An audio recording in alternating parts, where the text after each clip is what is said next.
Hey, my name is Chris Brennan, and you're listening to the Astrology Podcast. In this episode, Austin Coppock is joining me, and we're going to be looking at the astrology of February 2025. Hey, Austin, welcome. Hey, Chris, thanks for having me. Yeah, I'm glad to be back. Our last episode was the big year ahead forecast episode a month ago, and now we're going to get back into the details by looking at the astrology of February, and we have a lot to talk about this month. Yeah. Indeed, we do, and we have a lot looking forward and a lot looking back. January had some headlines. Did you hear about anything happening in January? I didn't. You'll have to tell me. Has the news been busy, or has it been a slow news month? Um, uh, you know what? There's been a few things. I wrote them down for you. Maybe I'll surprise you. There's like Okay. one less great U.S. city than there used to be. Right. All right. Well, we're off to a good 4 years then, I guess, if it's only one currently. All Still right. got So a couple left. yeah. In this episode, we're going to spend the first hour talking about news and events that happened since our last forecast a month ago and talking about the astrological correlations with those news stories. Then, in the second half of this episode, we're going to jump into a deep dive into the astrology of February and looking at the astrological aspects and alignments that are coming up over the course of the next month. So, as always, there's going to be timestamps on the Astrology Podcast website or in the description below this YouTube video if you want to jump ahead to the forecast. But first, before we get to the news, I want to give just a quick overview of the astrology of February. So, first, here's the planetary aspects calendar for this month that was designed by Madeline Decotes from honeycomb.co. And it shows some of the different major alignments that are going to take place during the course of the month when they go exact, and the different orbs for when they're getting close, and so on and so forth. And here's the actual planetary aspects and alignments calendar for February from our wall calendar for the Astrology Podcast. So, right at the top of the month, we have a Neptune Venus conjunction on February 1st in the sign of Pisces. Venus is slowing down and has already entered its shadow degrees, where it's preparing to go retrograde in Aries next month. So, most of February is that process of slowing down and stationing retrograde. Then on February 4th, Venus moves into Aries, which is the sign it will go retrograde in. And the same day, Jupiter stations direct in the sign of Gemini. And this is its last station in that sign before it zooms over the next several months through the rest of Gemini and heads into Cancer later this year. The following week, there's a Mercury cazimi when it conjoins the sun on the 9th of February. Then the very next day, there's a Mercury Uranus square. The day after that, a Sun Uranus square on the 12th, or on the 11th, I should say. The following day, there's a full moon conjunct, a full moon in Leo that is squaring Uranus. So it's a very disruptive, unexpected full moon energy that we're going to be experiencing around the middle of the month. 2 days later, Mercury goes into Pisces on the 14th. Then a few days after that, the sun moves into Pisces on the 18th. Mercury squares Jupiter on the 20th. Mars slows down finally in Cancer and stations direct on the 23rd of February, which is one of our most significant transits this month, besides Jupiter stationing direct in Gemini. Then Mercury conjoins Saturn on the 25th. And then finally, we get our second lunation of the month, which is a new moon in Pisces on the 27th of February. So, those are some of the major alignments that we're going to be talking about later in this episode. But first, let's get to the news and let's talk about some major news and other stories that have been happening over the course of the past month. So, there was a ton of news stories this month, and honestly, there's way more than we can actually cover in this episode. So, we're just going to try to do as many as we can, and we're going to focus just on news stories that we noticed a really compelling astrological correlation with, since this is an astrology show primarily, and that's going to be our primary sorting mechanism, is just ones where we noticed an interesting astrological correlation. And we're going to go through chronologically, roughly starting in late December and early January, and then working our way forward through the month. So, in terms of the first events and the first stories in our list, the major thing that we opened the year with was this really tense Mars-Pluto opposition that happened at the very beginning of January. And that energy was very much present on New Year's Eve because the moon swooped in and activated both of those planets in that opposition on New Year's Eve night. And as a result of that, there was actually three major stories that coincided all around the same time with that energy. So I had noted last fall when we first started talking about this opposition that sometimes when I was looking at past history that it had come up during acts of like terrorism or other things like that. And indeed, that night, one of the news stories was in New Orleans. There was this guy who drove through a group of pedestrians on New Year's Eve, killing more than 15 people and injuring more than 30. And it was this like gruesome, sort of horrific not accident, but attack that happened on New Year's Eve. Did you see that, Austin? Yeah, I did. It was hard to miss it. That and the fact that it was paired with another car-based sort of act of terror at the same time made it, yeah, difficult to ignore. Just a little bit about that Mars-Pluto. So, with Mars, we have, we sort of have the whole host of aggressive actions, and with Mars, we are although Mars's sphere extends outside of war, we do have all of the like weapons and armor and attack and defense of war. But when Mars, as you noted, is paired with Pluto, so we get violence that seems nihilistic, right, or pointless. I'm sure the person who did that attack thought they had a point, but did that really, did that make a point? Did that advance a human cause? Like, no, not really. And that's very common with Mars Pluto. It is these acts that just seem like nihilistic acts of violence. Pluto sometimes robs things or conceals any sort of reason or meaning. It's just in this with Mars Pluto, it's just the violence without the, well, we're attacking or defending and we're fighting over a thing. You just have the sort of violence hanging in the void.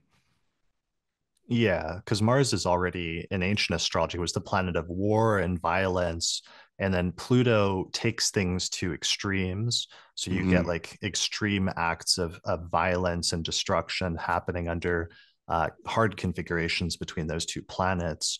So there was that attack in New Orleans, but then also, as you mentioned, in Las Vegas, there was a guy who um, took a Tesla Cybertruck and parked it in front of Trump Hotel in Vegas, and he blew up a bomb there and also committed suicide basically at the same time in what was also seen as a sort of terrorist act at the time. Although later, some of the officials, the police, were saying that he wrote a suicide note and it appears to have partially been like a suicide. And there was a lot of weird ambiguity surrounding that and what that was all about. Yeah, it seemed very strange. I didn't get to the bottom of it, and it didn't seem like the bottom of it was available, which is also another Pluto thing, where things are, there's a level of mystery slash senselessness, whereas like, was there a hidden reason, or am I in error in looking for a reason and assuming that there are things that will make this totally make sense? Yeah, he was trying to convey some sort of message, but weirdly, in some of his notes, he seemed to support Trump and Musk. So it wasn't clear ultimately like what his point was, but it was just another very striking image that we basically opened the year with right on that Mars Pluto opposition. And then we kind of thought that that was it, or those are the major news stories. But then days later, one of the things that began very at the very beginning of the year that was also tied in with the Mars Pluto opposition is that these fires started in Los Angeles. And they're still investigating the origins of the fires. But one of the reports I read in the Washington Post at one point said that they were investigating that a fire had been started on New Year's Eve as a result of fireworks. and that they put that fire out, but there was the possibility that it may have reignited days later, which sometimes happens as a result of winds. We're still not clear, like if that's true or what the origins of the fires truly were, but it would be interesting if those fires started also on the Mars-Pluto opposition on New Year's Eve or had their origins there. But regardless of what happened, there were these huge fires that began in Los Angeles days later, and then that's been one of the major catastrophes that happened this month. Oh yeah. Well, and they may or may not have started on that Mars-Pluto opposition, but they became terrifyingly visible just as soon as Mars retrograded back into Cancer, which is another very important Mars thing early in January. Mars retrograded back into Cancer on the 6th. The fires are reported and already raging by the 7th. And so Mars, that's a very important ingress or regress because Mars will be in Cancer until the 17th of April. It's got a extended period of time there. And it's one of those the extensive damage, right? Like we've got as of this point, where not all of the fires are out, it certainly seems like the worst is over, but that doesn't mean that everything is over. We've got let's see, there were some 200,000 people that were displaced so far as a result. Coming up on 18,000 structures destroyed. Um, let's see, at least 29 people have been killed. There are a number that are still missing. It just basically destroyed all of Altadena.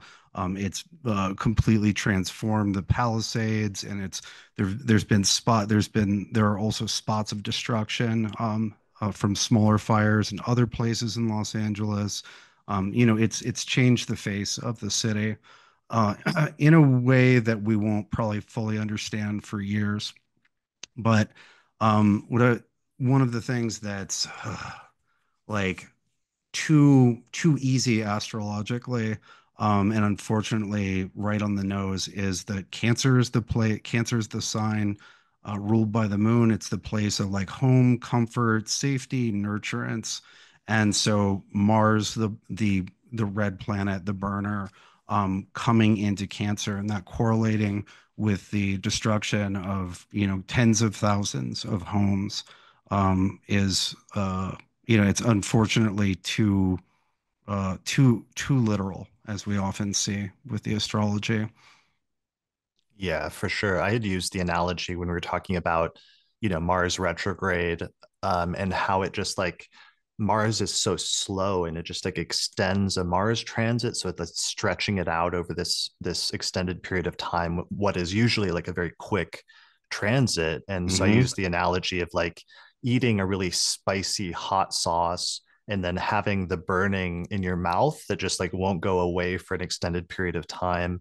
And I was really struck watching the news stories, how one of the things with the fires is that it was like fires, which is usually something that burns up quick and then goes away. But these fires were like extended over an extended period of time, and they were struggling to get them under control as they spread to different areas. And how that symbolism of like Mars retrograding Cancer was these fires that were just out of control and burning for an extended period of time. Yeah, and it's worth noting that these fires got started and burned through the sort of peak or center of the Mars retrograde, which is where Mars is as close to Earth as it gets, and also as bright and visible for the entirety of the night. So it's like most visible, closest, brightest. This period. The the center of that Mars retrograde was on January 15th, and the days leading up to that saw the full moon in Cancer, which is usually quite nice, quite comfortable, quite quite moist and refreshing. Instead, exacerbate that Mars because the full moon was conjunct that Mars retrograde, and so instead of instead of putting out fires, it threw lunar gasoline on them. Yeah, that's really striking. It was, What yeah, go ahead. one of the things I noticed was astrologers were noting that in the incorporation chart for Los Angeles, that Mars is actually in Cancer in that chart, which is set for April 4th, 1850. And Mars is at 9 degrees of Cancer in that chart. But what I was really struck by is um, Mm, Mars had been retrograde earlier in that year, and it had actually gone retrograde in Cancer and mm. Gemini over the months like leading up to this incorporation. So that means somehow this Mars retrograde that happened in Cancer this year was tying back to this previous Mars retrograde in the incorporation chart of the city itself. Yeah, that's wild. And you see that Mars is retrograde back into Cancer, puts it right on the ascendant of the incorporation chart, like bringing that fire to the doorstep. Yeah, I mean, this is a noon chart, but for sure, that as well as this huge Aries stellium that's in the Los Angeles chart itself that includes like Mercury, Saturn, Sun, Venus, Uranus, and Pluto all together in a line. So yeah, so that was a major thing that happened, and the impact of that is still being felt. I mean, one of the things that was notable. The fires aren't still all out as of this recording. There's still some burning. Okay. Yeah, and one of the things in the news, because we also have the Venus retrograde that's heating up, because at the beginning of January, Venus moved into Pisces, which is the sign it will retrograde back to. And so, in some ways, I started seeing a bunch of Venus retrograde stories coming up at this time as well. And it reminded me of the last Venus retrograde in 2023 when there was the fires in Hawaii during that Venus retrograde in Leo. And then for this one, of course, what was really striking in the news was that there were so many well-known celebrities who had homes in Los Angeles whose houses burned down during the course of this. So there were pictures of that in addition to just the thousands and thousands of other just regular people who also lost their homes at that time. Yeah, yeah. I mean, it's hard to separate it from the kind of unrelated but somehow still related difficulties that the entertainment industry has been going through, which I would say are seem like Saturn Neptune things. But there, a lot of the big production companies, production and distribution companies have been having a hard time making money. People aren't going to the theaters. The business models are changing. Tastes are changing. Like there's this sort of it's actually really interesting to see that LA chart because it feels like a Saturn return for Hollywood as an industry.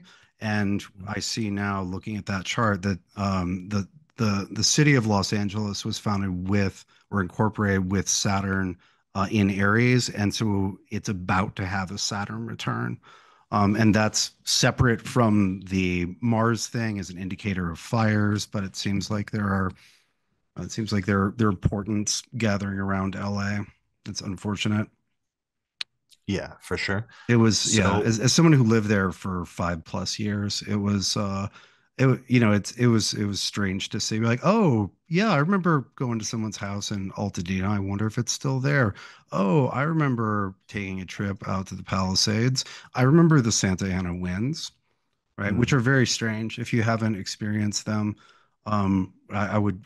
My memory of them is driving up to North Hollywood to go to kung fu class, and there'd just be this weird, fierce, hot wind blowing. Which usually the wind is cool. Usually like, oh, it's a breeze, right? Ooh, or it's like a wind that bites or cuts, but it's this weird wind that blows off the desert, and it doesn't look like a windy day. It doesn't look stormy. You just get this like these bursts of hot wind coming from nowhere. well, and that was why the fires spread so quickly, right? Because of Yeah. the winds. There's these crazy winds, and there were just these crazy, almost like apocalyptic pictures and like video coming out during the early phases of the fire about this like fiery inferno that was moving so fast and consuming so many different homes. And it reminded me of the Mars retrograde in Aries in 2020 when there was also these huge forest fires on the West Coast, and we just saw these pictures of from like San Francisco and other areas where Oh yeah, we had the one get within sky, about 6 miles of the house then. yeah, well, the sky was just completely red so that it looked like you were on Mars from some of those pictures at the time. Yeah, and it was that same combination of crazy wind. We had one um, climb maybe like went maybe 20 miles in one afternoon, just zipped right up the five and destroyed, I think, about 5,000 structures within 15 miles of me. That was right Mm, on the Mars retrograde station, square Saturn. wow. Okay. All right. Well, I want to keep going since we've got a lot to Yeah. cover. But so one of the things that happened is that the Venus retrograde that was striking that and the fires is that it actually delayed the Academy Award nominations.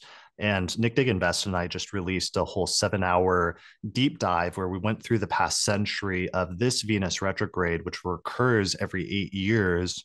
And we looked at the entire past century, all the way back to when it started in 1905. And we kept finding that there were these important turning points in the Academy Awards where there was often some controversy or some first or some turning point in the Academy Award history whenever this Venus retrograde happened. And of course, this Academy Awards is about to happen the day after Venus stations retrograde at the very beginning of March. The station is March 1st and the Academy Awards are March 2nd. So the impact of the fires will no doubt feature prominently there.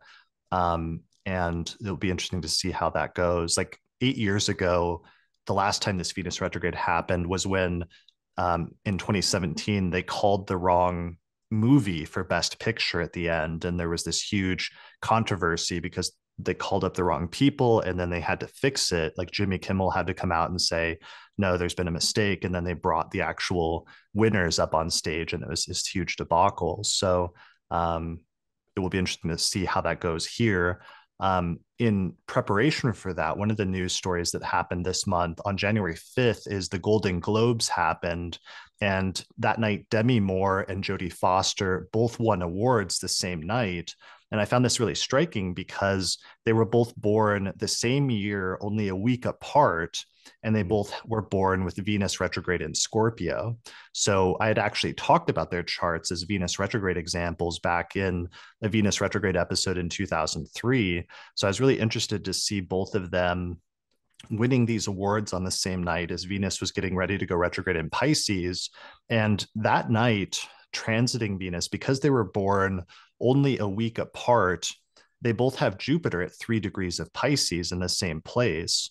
And what's interesting is that Demi Moore was born with Pisces rising and Jodie Foster was born with Sagittarius rising. So they both have Jupiter ruling their ascendant, and it's placed at the same degree at 3 degrees of Pisces. And that night, when they both won the award, transiting Venus was exactly at 3 degrees of Pisces, conjoining both of their natal Jupiters. So it was this really interesting instance of like what's more broadly known as time twins, which is when two people are born at the same time and have roughly the same chart. And even though they were born a week apart, so it's not quite an exact instance of time twins, it's similar in concept because it's like, sometimes skeptics will argue about time twins and say, well, two people who are born with the same chart have different destinies, so therefore astrology doesn't work. But the reality is what happens is that sometimes you'll see these overlaps in the two people's chronology at very important turning points in their life. And that's what we saw here with Demi Moore and Jodie Foster when they won this award the same night. Yeah, that's great. It also, I don't know, it makes me want to try to pick winners based on transits because the ruler of the ascendant having a transiting conjunction from Venus like that is sort of as directly as astrology could describe getting an award. We talk about like luxuries and pleasures and art and relationships with Venus, but awards like getting a golden thing for being awesome it is also very much a classical indication of Venus. If you look at Hellenistic delineations, I'm thinking of Firmicus. There for good Venus positions, he talks about how this person will be the winner of prizes. They will be congratulated for their work. They will get wreaths, et cetera, et cetera. Because Venus Right. is like, another thing Venus gives is um, pleasant social recognition or positive social recognition is like, you're great, right? Like that's a Venus thing. Yeah, like an affirmation of you and what you're all about. Yeah. Yeah. What a great job you did. Here's an Yeah. extra prize, right? You already got paid for it. Like everything's already happened, but here's extra, right? Here's that's the quality that benefic quality. Yeah. So, and with Demi Moore in particular, now she's favored as potentially the favorite actress to win the Academy Award at the Oscars for Best Actress. And it's interesting because she has Pisces rising. So this Venus retrograde, of course, is going to be going through her first house where it's the most prominent. And it was interesting. I loved that because in the year ahead forecast, when I was trying to describe this Venus retrograde and how Venus will go retrograde in Pisces and then it will conjoin Saturn, I was talking about like a woman who was like exalted in status and was eminent, but who was successful despite struggling with issues related to like time or health or age or other topics like that. And that's like interestingly kind of similar to the theme of the substance itself, the movie that she was in, which is very Venus retrograde. Um, and it was interesting how that ended up playing out there and will play out just during the course of seeing this award season and seeing this movie and seeing her become very prominent at this time for different reasons. Yeah, nice. It's been on my list for about a month and I haven't gotten around to it. I will definitely watch The Substance. I think you will like it. I think you'll like I it a lot, I saw actually. a review and I was like, I know I'm gonna like this. Right. All right. So we'll return to that more, and I may do a whole separate episode on like the Oscars and the astrology because there's a lot of interesting stuff with different movies that are nominated that are all very, very Venus retrograde this year, including like The Substance, Honora, the musical that's getting so many awards. The lead actress in that has a interesting Sun Mercury conjunction on the degree that Venus will station. So I'll save that for another time. All right, moving on. Another major event that happened is former President Jimmy Carter died on December 29th, 2024. And this was really striking because this ended up being another Venus retrograde story, partially because he came into office in 1977 during the Venus retrograde in Aries and the buildup to that. So he ended up passing away then, basically. And then his funeral was held as Venus was again slowing down and preparing to go retrograde in Aries as one of those 8-year repetitions. So his funeral was held in early January, and the flag was actually at half staff during the inauguration this year due to his death, which is really striking. That imagery of being a Venus retrograde 8-year repetition and him coming into office when Venus was at that same place in 1977, and then having Venus recur and having the flag be at half staff after his passing away. Um, so it was not just that, but also some of the things that happened during his administration also started coming up and becoming relevant again in the news when Trump, for example, started talking about the Panama Canal, which was sold during the Carter administration back to Panama. So there's all these weird Venus retrograde repetitions happening right now in the news. Yeah, yeah, you can see it coming. You can feel it coming too, but you can also see the evidence in the news feed. Yeah, for sure. Well, and Venus, I don't know if you saw it, but Venus reached its maximum elongation around January 10th, which is when it gets the furthest from the sun just before as it's preparing to station retrograde, and it gets the brightest. And it was just super bright. It's still pretty bright at this point, but it was really, really bright around the early to mid January, and it was conjunct Saturn in the sky. So you could see Venus as this really brilliant like brightest star in the sky, and it was right next to this really dim star, which was Saturn. Mhm. Yeah, there's Yeah. been some good sky watching in January. That full moon with bright Mars. It was Mars at its brightest, right next to the moon at its brightest. Right. All right. So moving on, the other major thing was TikTok's closure and temporary reopening. And I was paying attention to this partially because I decided to post my horoscopes on TikTok for the first time at the end of December and beginning of January, and they did really well. But that made it so that I was paying more attention to TikTok than I have at any time in the past.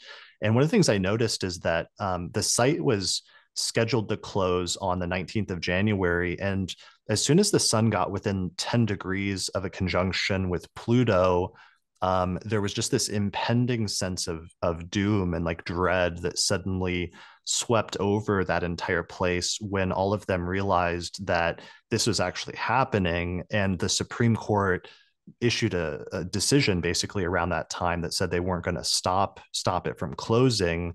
So it was really striking in the build up to that Sun Pluto conjunction, what the vibe was of like this thing could actually die, and different people who had put so many hundreds of hours and days of work into creating their profiles and videos there and having whole businesses based on it, having to face the possibility of losing that.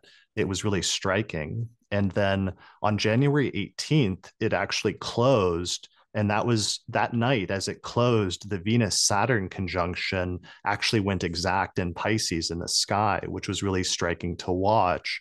But then the very next day, it reopened with a note thanking Donald Trump for helping to bring it back. But it turned out that once he got back into office, he signed an executive order to give it a 75-day extension. But he's asking for a lot. He's asking for like half of the company or something exorbitant like that. So it's not actually clear if they're going to work out a deal and if it's permanently back at this point. And it's actually not available in the Apple App Store. So people can't sign up for it. And if people deleted the app, which a lot of people apparently did when it closed, they can't get back into it. So there's these ongoing negotiations, and it's not really clear if it will be back for good. And what's interesting is that Venus is going to go retrograde, and the day that it stations, or not the day that it stations, but it's going to retrograde back and conjoin Saturn on the day that the 75-day extension ends, so that there's going to be this weird recurrence where Venus conjoins Saturn the first night it closed, and then Venus is going to be conjoining Saturn again when that second extension hits. Yeah, that's really interesting. And it also it makes a lot of sense that social networking, that these type of sites would answer to Venus, right? It's a network of people who are, it's inherently social, and therefore under Venus's dominion. There's a communicative, informational, mercurial part of it, but it's about people, right? And it's about connecting what you're doing to people. It's about, there's also a lot of trying to charm people or look cool or do something that entertains people, right? It's all very, it's all anchored very clearly in the Venusian sphere. And you have some history that suggests the same, where we have the fates of other social networks being sealed on crucial Venus moments as well. Yeah, I mean, it's literally called social networking, as sites, and that social aspect of Venus is really important. So, once I started paying attention to Venus retrograde stuff, and I saw that Venus Saturn conjunction, and I realized this was tied into the retrograde, I decided to look back 8 years earlier and see what happened. And it turned out that 8 years earlier, almost to the exact day, on January 17th, Vine closed, which was like the video precursor to TikTok, where people could do vines, which were, what were they? They were just like 5 seconds long or 10 seconds or something incredibly short, of like short social media videos. But it was a huge phenomenon that a lot of younger people used, and a lot of younger creators got their start doing video content in. That eventually TikTok was inspired by when it started a few years later and then became wildly successful by 2019 and 2020. So Vine was like the predecessor to TikTok, and it closed almost exactly 8 years to the day to when TikTok shut down initially. So that was one repetition. But then I decided to take it back further. And I was like, well, what happened 8 years before that in early 2009, the last time Venus was going retrograde in Aries and Pisces? And it turns out that that's when everybody was, there was this mass exodus where everybody was leaving the most popular social network up to that point in the 2000s, which was MySpace, and they were all going over to Facebook. And MySpace was in absolute free fall in early 2009. And it turned out in February of 2009, one of the co-founders stepped down from being CEO of MySpace, and he stuck around the board for another couple of months. But then 2 months later, in April of 2009, that co-founder plus the other co-founder, who was Tom, who was the famous Tom on MySpace, that was everybody's first, friend on MySpace that you were automatically assigned to, so everybody knew his name. He became like the most famous person for a period of several years when MySpace was huge. Tom and the other co-founder left the company in April of 2009 during that Venus retrograde. So basically, MySpace was falling apart as a similar repetition in 2009. If that wasn't enough, get this, 8 years earlier, the very first social networking site, which is called 6 Degrees of Separation, which introduced many of the basic concepts that we take for granted in social media today, it closed its doors on like December 30th, 2000, right before Venus went into Pisces and began the slowdown to the Venus retrograde period again in Aries during that year. So even the very first social networking site shut down under this same Venus retrograde. Yeah, it's wild. Makes me wonder what it is about this particular retrograde, which was in those previous iterations almost entirely in Aries, that points to social media. Yeah, the I was sad when MySpace puttered out. I don't think I've been able to fully engage with another social media platform since. Well, you and I met on MySpace, which is Yeah, what's funny. MySpace Like, is dude, I met Kate on MySpace. your wife. Okay, wow. Yeah. And you got your start writing on MySpace, like writing, or at least that's when you became famous. That's how I Well, first knew you, that's was when writing that blog. anybody cared about what I wrote. Right. That was the Okay. first time anybody gave a shit. I'd written things before, but but yeah, no, that's that chronology is fucking amazing. Well, what's funny is I want to take it back further because obviously there weren't social networking sites, but I wonder if there was like some news group or something 8 years before 2001, or if there was some like pen pal system, or maybe it goes back like hundreds of years and there was like some Stone Age like social networking site like thousands of years ago that this Venus retrograde is tied into. Right, because the idea of a social or the phenomenon of a social network is not uniquely digital. It was made massive by means of that technology, but social networks are a thing. Right. Yeah. Socializing, creating nets of social people. So, anyway, that's a whole thing. A bunch of TikTok users went to Red Note during the course of this, which is a Chinese social media platform. And there was all these news stories about this sudden like interaction of like people from the US and people from China, and this like cultural exchange that was suddenly going on during the course of the month, even once TikTok came back. And I thought that was interesting because that was one of two major tech stories really involving China this month that really centered on the Sun Pluto conjunction in Aquarius. And I think that's really important because of the important role of Aquarius in the birth chart of China that we'll come back to and talk about later. Mhm. Before we get there, though, there was a bunch of international news that happened this month, right? Yeah, there were several things, all of them on these Mars inflection points.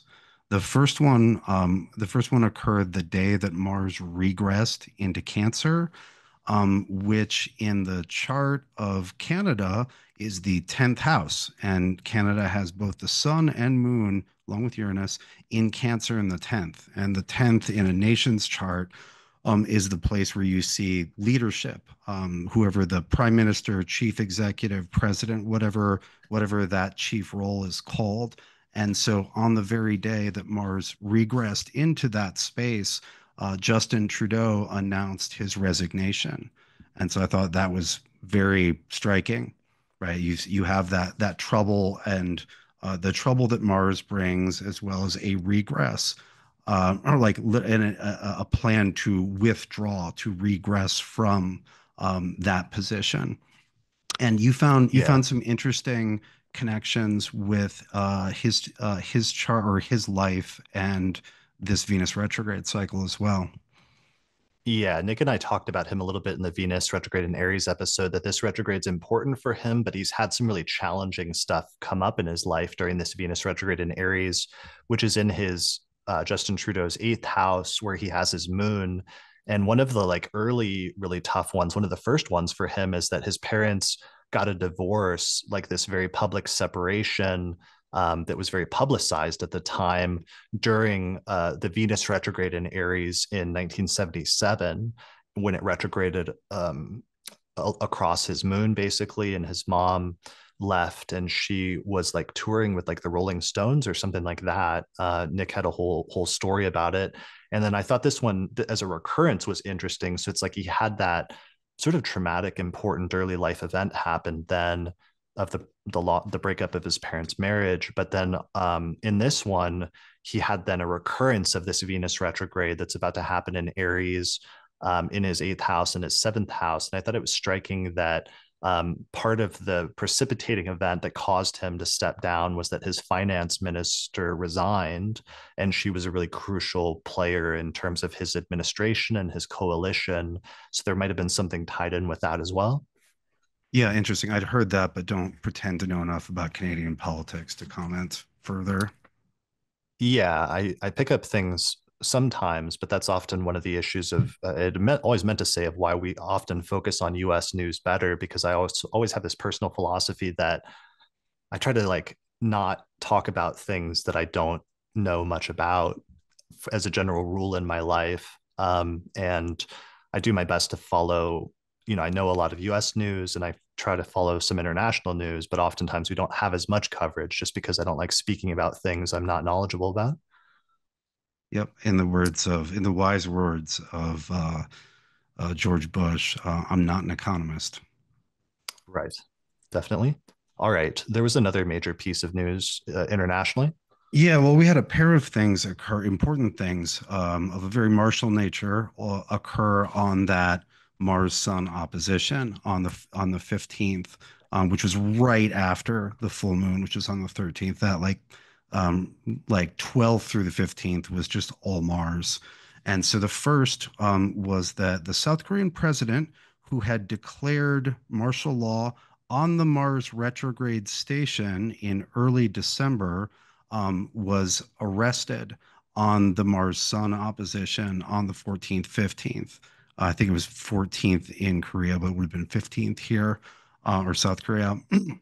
And so I understand it was a rather messy affair, but we just have like the two crucial events so far in that story: the declaration of martial law, which was immediately reversed on the station, and then that person's arrest on the dead center of the Mars retrograde. And so it's it couldn't be more literal or timed more perfectly with the Mars scandal. Yeah, that's incredible. And it just goes to Did I show say Mars scandal? the Mars scandal. I The mean, Mars cycle. I mean, Mars is full of scandal, but the Mars cycle is what I meant to say. yeah, it just goes to show how the retrograde stations are tied in with the full solar phase cycle, and that the other important parts of the solar phase cycle are not just the retrograde station and the direct station, but you have the conjunction and the opposition like right in the middle of those. Yeah, that opposition is really worth looking at. Its drama struck me some years ago, because again, it is the night where where Mars is opposite the sun, just like the moon is when it's full, and so it's the brightest that Mars is, and Mars rises in the east at this in the same second as the sun sets in the west, and so just the actual astronomy of it is quite dramatic. In my little notes, I'm like, I've tried to name it. I'm like, oh, it's red night or it's crimson night or whatever. Which yeah, made me feel bad when that occurred and Los Angeles was burning down. I was like, oh, too Yeah. literal, too literal, too literal. Can we keep it? Can we keep it lyrical, Mars? Can Mars be about metaphorical fires and challenges? Can we do that? Can we Yeah. just do modern astrology for a little bit? A little psychological. It's about Yeah, your inner child, stuff like about your that. drive, right? The how you're aggressive. Yeah, your inner child's aggressive impulses. Right. Um, maybe we'll see. We'll circle back to that. So in other Sun Mars opposition news that happened around the same time, um, there was a Gaza ceasefire was announced on January 15th, and that was also basically the day of the Sun Mars opposition, halfway through the Mars retrograde cycle. So this whole thing is still unfolding, and there's a lot of uncertainty surrounding it still. But on one side, some hostages have been released, and then more recently, over the past few days, there's been these images and pictures and videos of Palestinians re-entering northern Gaza for the first time in 15 months since everything began. And I thought that might also tie things into the solar cycle, because I remember in like November of 2003, for example, talking about the Sun Mars conjunction in Scorpio that was happening at that time. So it was interesting here, so many months later, this happening at the Sun Mars opposition. Absolutely. And other things, patron Sarah Hartshone noted that Mars was retrograde at 26 degrees of Cancer the day that the ceasefire deal was announced here in January, and that this ties back into where Mars was at 26 degrees of Libra on October 7th, 2023. So it was a close connection to that very degree, between these two dates of like the ceasefire deal and the original start of everything. And then apparently she pointed out that even the ceasefire plan was originally posed by the Biden administration on May 31st, 2024, when Mars was at 23 degrees of Aries. So these degrees around 26 degrees of the cardinal sign seem to be really crucial for everything. And it's unclear if the deal will hold, but the first phase of the deal expires in early March when Venus stations retrograde in Aries. Yeah. Well, at least some hostages have been released, right? There's some good at least that's come from the ceasefire, as I understand it. Yeah, well, and And also any good is the better than no Venus, good, maybe. and also the Venus retrograde, and sometimes Venus retrograde can be like a return back to something. One of the ones that we saw in the 1945 Venus retrograde in Aries was there was this popular song during World War II about returning home, and like after being gone for a very long time, and it became super popular with all of like the American GIs that were fighting around the world and that were about to return home. And so here you have the same thing. On the one hand, you have hostages like returning home, but then you also have thousands of Palestinians returning back home to the north for the first time in 15 months. So maybe there's a similarity of themes there as well. Yeah. Yeah. Yeah. That's interesting. Yeah. So moving on, Biden gave his farewell address on January 15th. And one of the things that I thought was interesting is that in the Venus retrograde episode, Nick, that we recorded on January 10th, Nick and I talked about how um, President Eisenhower gave his farewell address in 1961, which is during the Venus retrograde in Aries, which this then was a recurrence of. And so, interestingly, Biden then, a few days later after we recorded that episode, he mentioned Eisenhower's famous farewell address, and specifically how Eisenhower had warned of a quote unquote military industrial complex in his farewell address, which is like this famous remark that's been repeated a lot over the past 20 years. I remember it was talked about like a lot in the 2000s during like the second Iraq war that Bush initiated. So Biden invoked Eisenhower in his farewell address, and he used it to warn of what he called a quote unquote tech industrial complex. And he said, quote, an oligarchy is taking shape in America of extreme wealth, power, and influence that literally threatens our entire democracy. I thought that was so striking just because Eisenhower gave his farewell address on January 17th, 1961, when Venus was in Pisces, slowing down to retrograde in Aries. And then Biden gave his on January 15th, 2025, when Venus was in Pisces, slowing down to retrograde in Aries. Um, and also both had Mars retrograde in Cancer as well, because this is also a recurrence of planetary periods of Mars.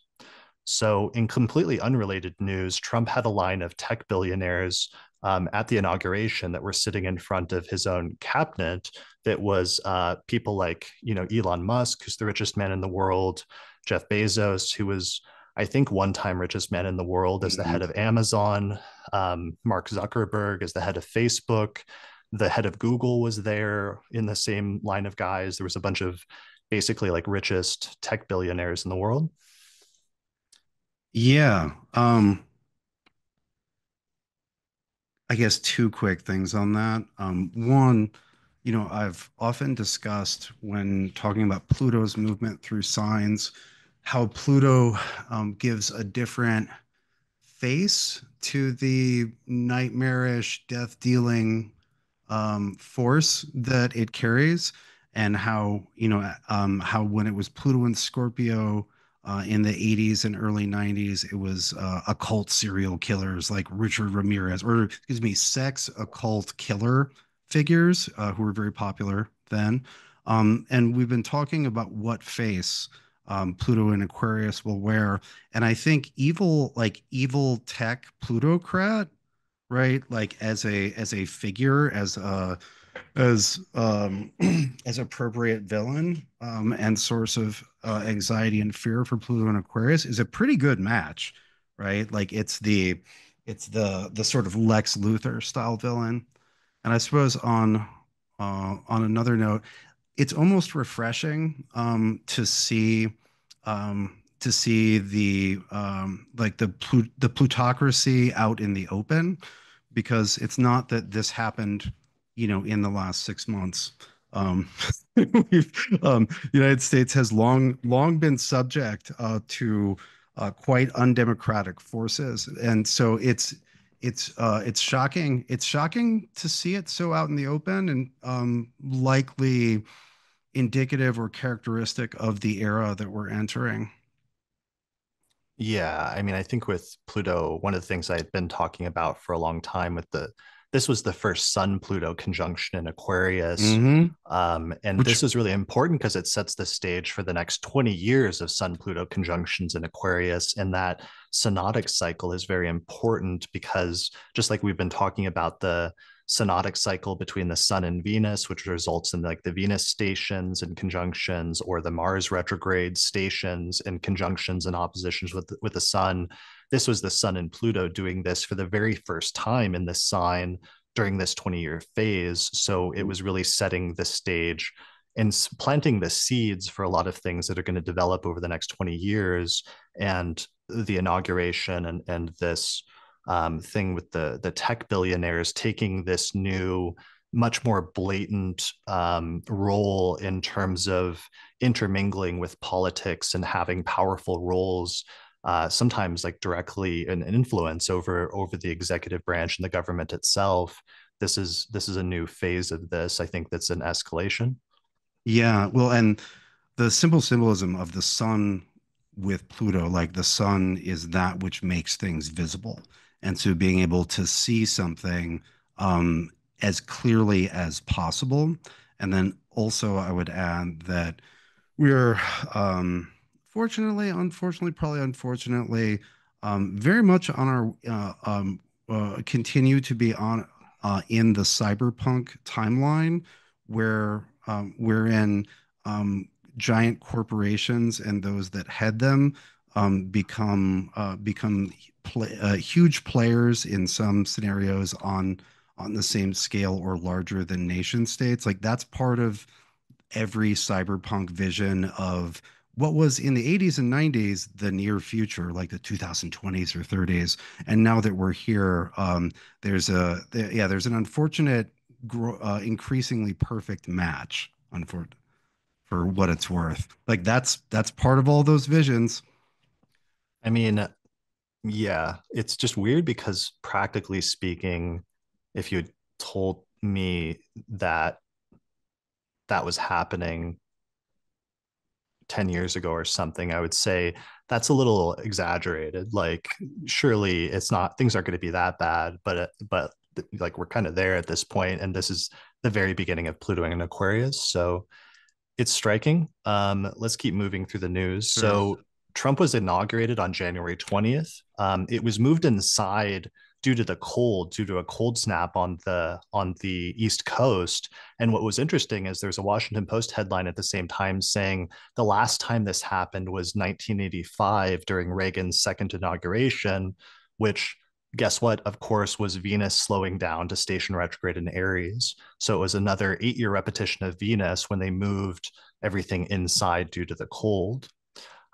So yeah, we had the tech billionaire thing that were sitting in front of his own cabinet, which was extraordinary as part of the Sun Pluto conjunction. But there was also something else. There was something I had researched and found in the Venus retrograde series that sometimes they coincide with a major comeback. Like Judy Garland, for example, in one of the 1950 Venus retrogrades in Aries, made this legendary major comeback performance under this Venus retrograde in Aries. And I realized that's part of what we saw here with Trump was this crazy comeback of him coming back into office at this time during this retrograde, exactly 8 years from the last time Venus was retrograde in this sign when he first came into office. And what was interesting is this has happened under other Venus retrogrades before, like Richard Nixon in 1969. He came into office under this Venus retrograde, and that was a major political comeback at the time as well because he had lost 8 years earlier during the previous retrograde to Kennedy. And Nixon lost to Kennedy, even though he was the sitting vice president at the time. And then he tried to run for like governor of California or something like a year or two later, and he lost that as well. So it looked like Nixon was just like done politically. And even he thought so. But then somehow he was able to stage this major comeback and become president in 1969. So this is similar, and it was a good learning thing for me that sometimes Venus retrogrades are like a comeback, basically. And we've all experienced that in personal lives, partially because we think about Venus retrograde being like old relationships coming back into your life, but here sometimes it can be a political or like career revival of some sort. Hmm. Yeah, Yeah. an honor or a confirmation, like we were talking about with awards. Yeah. So there was also repetitions of like a vice president having to attend the inauguration after losing.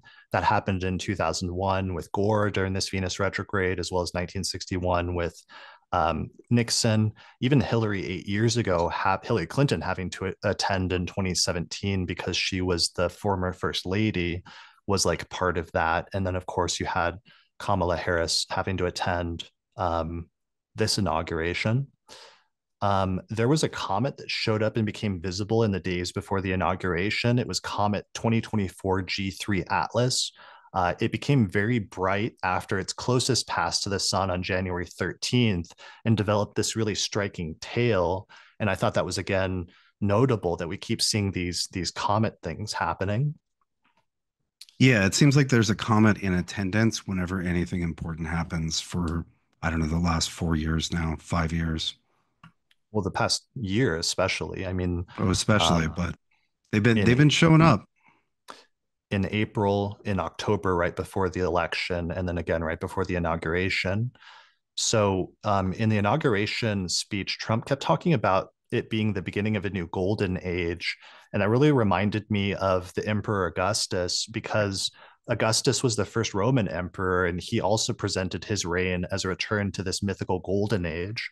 And since that's my like time period of like I Hellenistic astrology I wrote the book on, it was really hard not hearing that and like seeing the connection, because Augustus also promised this period of peace and prosperity and harmony after Rome had just been through a civil war. And Augustus portrayed himself as this like divinely ordained leader who's bringing stability to Rome after this period of conflict.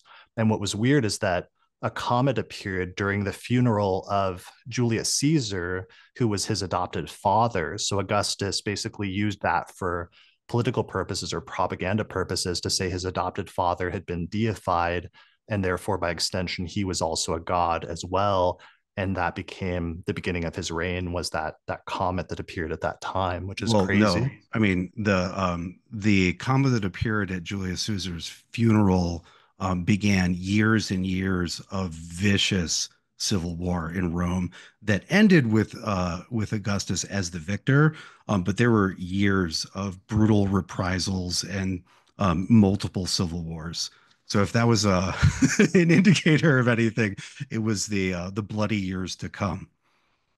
Right. And the beginning of that transition of power when the previous leader of Rome died and then Augustus began his rise. Well, yeah, that's when the ill-fated triumvirate began. Right. Yeah. So we'll see how that goes. In the days before the inauguration, Trump launched this crypto coin just a few days before on like the 17th. And this is another Sun Pluto conjunction, like beginning of an era thing, because um, tons and tons of people bought this thing, and it became worth like billions and billions of dollars. And Trump and his close associates owned the majority of it. So he potentially made billions of dollars in a matter of days from this coin. Although it creates this interesting conflict of interest that I thought was interesting because it invoked the beginning of Carter's presidency again during that same Venus retrograde in Aries, because Carter famously had to put his peanut farm in a trust because during his presidency, and then later he eventually sold it because they're putting pressure on him, saying he had a conflict of interest, being president of the free world and having this farm where things could be influenced in some way.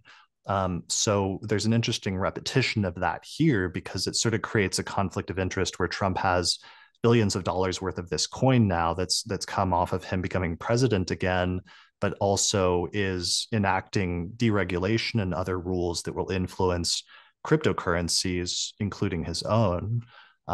It may also put him in the position of being able to be influenced financially by different foreign governments who could pump up invest a bunch of money and pump up the value of the coin or take money out or other things like that. So it's weird seeing how much cryptocurrency has become a major hallmark of his presidency at the very beginning of this Pluto and Aquarius period.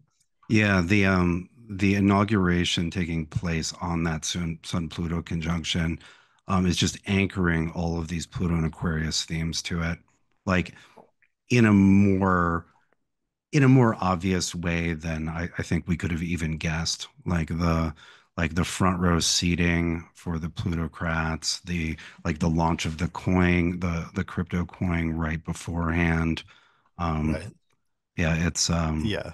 yeah, If somebody had it's not written subtle. this, if somebody wrote this as like a script, I would have told them to like tone it down because it's like a I'd bit be like, no, much. no, that takes place like 3 weeks later. Like that happens. That's part of the story, but like not all in episode 2. Right. You're like, no, Austin, this all happens the exact same day. Yeah, Because no, there's like, that's implausible, right? right. We're stretching the audience's suspension of disbelief. Yeah, exactly. All right. So moving on, with Mars retrograding back into Cancer, one of the things we had talked about and anticipated that's actually come true now, with Trump coming back into office, one of the first things he immediately began doing is rounding up immigrants and increasing. There was news reporting yesterday that he's set quotas for ICE on how many um, immigrants, I guess, that ICE officials have to detain. I'm not sure if that's per day or week or month or what have you, but it's like forcing them to start going out and like arresting people much more aggressively. There's all these videos of people being arrested and deported. This was foreshadowed in the fall when Mars went into Cancer. And then all of a sudden, there were all those discussions about immigration and illegal Mhm. immigration. And Trump was saying even really absurd stuff about like immigrants eating cats and dogs in Ohio. That was when that whole thing was happening in Mars and Cancer. So in the year ahead forecast, it was obvious, we sort of anticipated that when Mars came back into Cancer, that this would be a major theme. And indeed it has been, and will probably continue to be, or I would say actually increase this month, especially around that Mars station in Cancer that's going to happen around mid to late February. Will probably be a major escalation or turning point with respect to this. Yeah, or an inflection point. I think uh the the theme around immigration is also pointed to by the ongoing upcoming Saturn Neptune conjunction, right? Saturn and Neptune being the two most opposed in terms of closed or open, fortress-like borders or completely permeable borders. And so I think that, yeah, the in addition to the Mars cycle, we also have that conjunction, which is ongoing and still upcoming, pointing to it and timing it as well, which would suggest that it would take that issue well into the next couple years. Yeah, I mean, we'll see how that goes. I do think there'll be a connection between the Mars station that happens around, what is it, like February 22nd, 23rd, 23rd. and and then a week later Venus stations. I feel like there's going to be some event that happens that sets off like a controversy, and it could be related to this topic, which then feeds into the Venus retrograde that sets it off like a week later. Because under Venus retrogrades, there's very commonly major protests that happen. Hmm. So I've been looking and trying to anticipate like what could happen at the Mars station on February 23rd that sets off like a wave of protests around the end of February and beginning of March. And it could be related to this. Um, that's at least one of the like vectors that I'm looking at. So since Mars is stationing in Cancer, and we know that Hmm. the Mars and Cancer transit has been very much tied in with sometimes controversies and other things surrounding Trump's views on immigrants and immigration. So related to that, Trump is also trying to get rid of birthright citizenship, and he issued an executive order attempting to make it so that people that are born in this country don't necessarily become citizens, which is basically a clause that's been with the country since the 14th Amendment that was passed after the Civil War back in the 1800s. And in the 14th Amendment, basically makes it a law that if you're born in this country, then you become a citizen. So a federal judge blocked his executive order already on January 23rd, calling it quote unquote blatantly unconstitutional because it's in the 14th Amendment that if you're born here, you're a citizen. And I thought this was so fascinating because just astrologically and abstractly, at least, everything personal and moral and ethical aside, but we had talked about the 14th Amendment a year ago in the 2024 year ahead forecast in December of 2023, because I discovered the night before we recorded that forecast that there was this 79-year repetition of Mars where Mars would go retrograde in Cancer in roughly the same degrees every 79 years. And that the 14th Amendment was passed during a Mars retrograding Cancer year that is connected with this current cycle. And what was fascinating is like I was connecting that at the time with what was in the news, which was the 14th Amendment contained the insurrection clause that if you had fought against the government or participated in an insurrection, that you couldn't run for public office, which was passed after the Civil War so that people that had fought against the Union basically couldn't run for office afterwards. But the other part of the 14th Amendment was this citizenship clause, basically the birthright citizenship clause. So that was passed in the 1800s after the Civil War. Then 79 years later was 1946. And that is the year that Trump was born. So he was born the year that Mars is retrograding Cancer as well. And his Mars is in Leo, but it's just coming Hmm. off of that Mars retrograding Cancer. And then 79 years after Trump was born is right now when Mars is again, retrograding Cancer. And so that law that came into being under Mars retrograde in Cancer that gives people birthright citizenship is now under attack and potentially could be dissolved, although it seems unlikely he'll be able to pull that off, but he's gonna try at least, Right, evidently. like being contested by someone born um, in that same cycle. Yeah, that's extraordinary. Yeah, like I'm really getting into these um, retrogrades, but also planetary returns over long periods of time. Mhm. There's something very special there that I'm starting to uncover with that. And I'm pretty interested in it just abstractly as an astrologer. Oh yeah. All Well, right. and also on a birth timing level, right? Like the 79th year is you will do, or yeah, at the 79th year is when this person will do their Mars thing, right? Like that's the, in a sense, that's the Uber Mars return if you live that long. And so like Well, from a, from a natal timing perspective. because the other part of what I saw with it is that sometimes the destruction of something is built into its creation is one of the other things that I'm working on, because this is what happened with the bridge thing last year. Is that was a 47-year Mars repetition where it had this difficult Mars thing built into its birth chart when the bridge was built, and then when the Mars period returned and completed after 47 years, the bridge collapsed suddenly. So that it's Hmm. like if there's weaknesses in something structurally, when that activation takes place, it could crumble, which is interesting because it takes it back to the old ancient length of life rules. Remember, Right. where a person's supposed to live as long as the planetary period. So anyway, Right. sidetrack. Each planet allots a lifespan using these numbers. And I then you think modify that with aspects to it. what's interesting though about those years is the ones that are handed down in the tradition have like no astronomical relevance or anything whatsoever. And I think somebody messed some, like seriously fucked something up during the transmission, because these are the ones that do, and they come from the earlier strata of the tradition, like the Hmm. 79 years of Mars. And I think these might be the true numbers that are supposed to be associated with those length of life calculations. Oh, Um, and 100%. and somebody messed something up because the other numbers that have been with the tradition for 100 years now, or 2000 years now, don't have hardly any astronomical basis. So that's another angle I'm working there. Yeah, that seems quite likely to me. Or if the other numbers are relevant, maybe they're these larger cycles, these great cycles, but minus 12 because of a reason. But these larger planetary periods have to be the basis for the length of life that each planet gives. Right. It seems Yeah. unthinkable otherwise. But yeah, keep me posted. I'll get back to you on that. All right, moving on. There's a lot of other news that happened with Trump, but there's too much to cover. These are just the ones I found that were the most compelling astrologically, especially because many of them tie back in with things we've discussed already in previous episodes. So we'll continue to cover other stuff as it unfolds in the future. Other news quickly, on January 21st, which is also right on the Sun Pluto conjunction, there was this $500 billion private sector investment announced in AI infrastructure.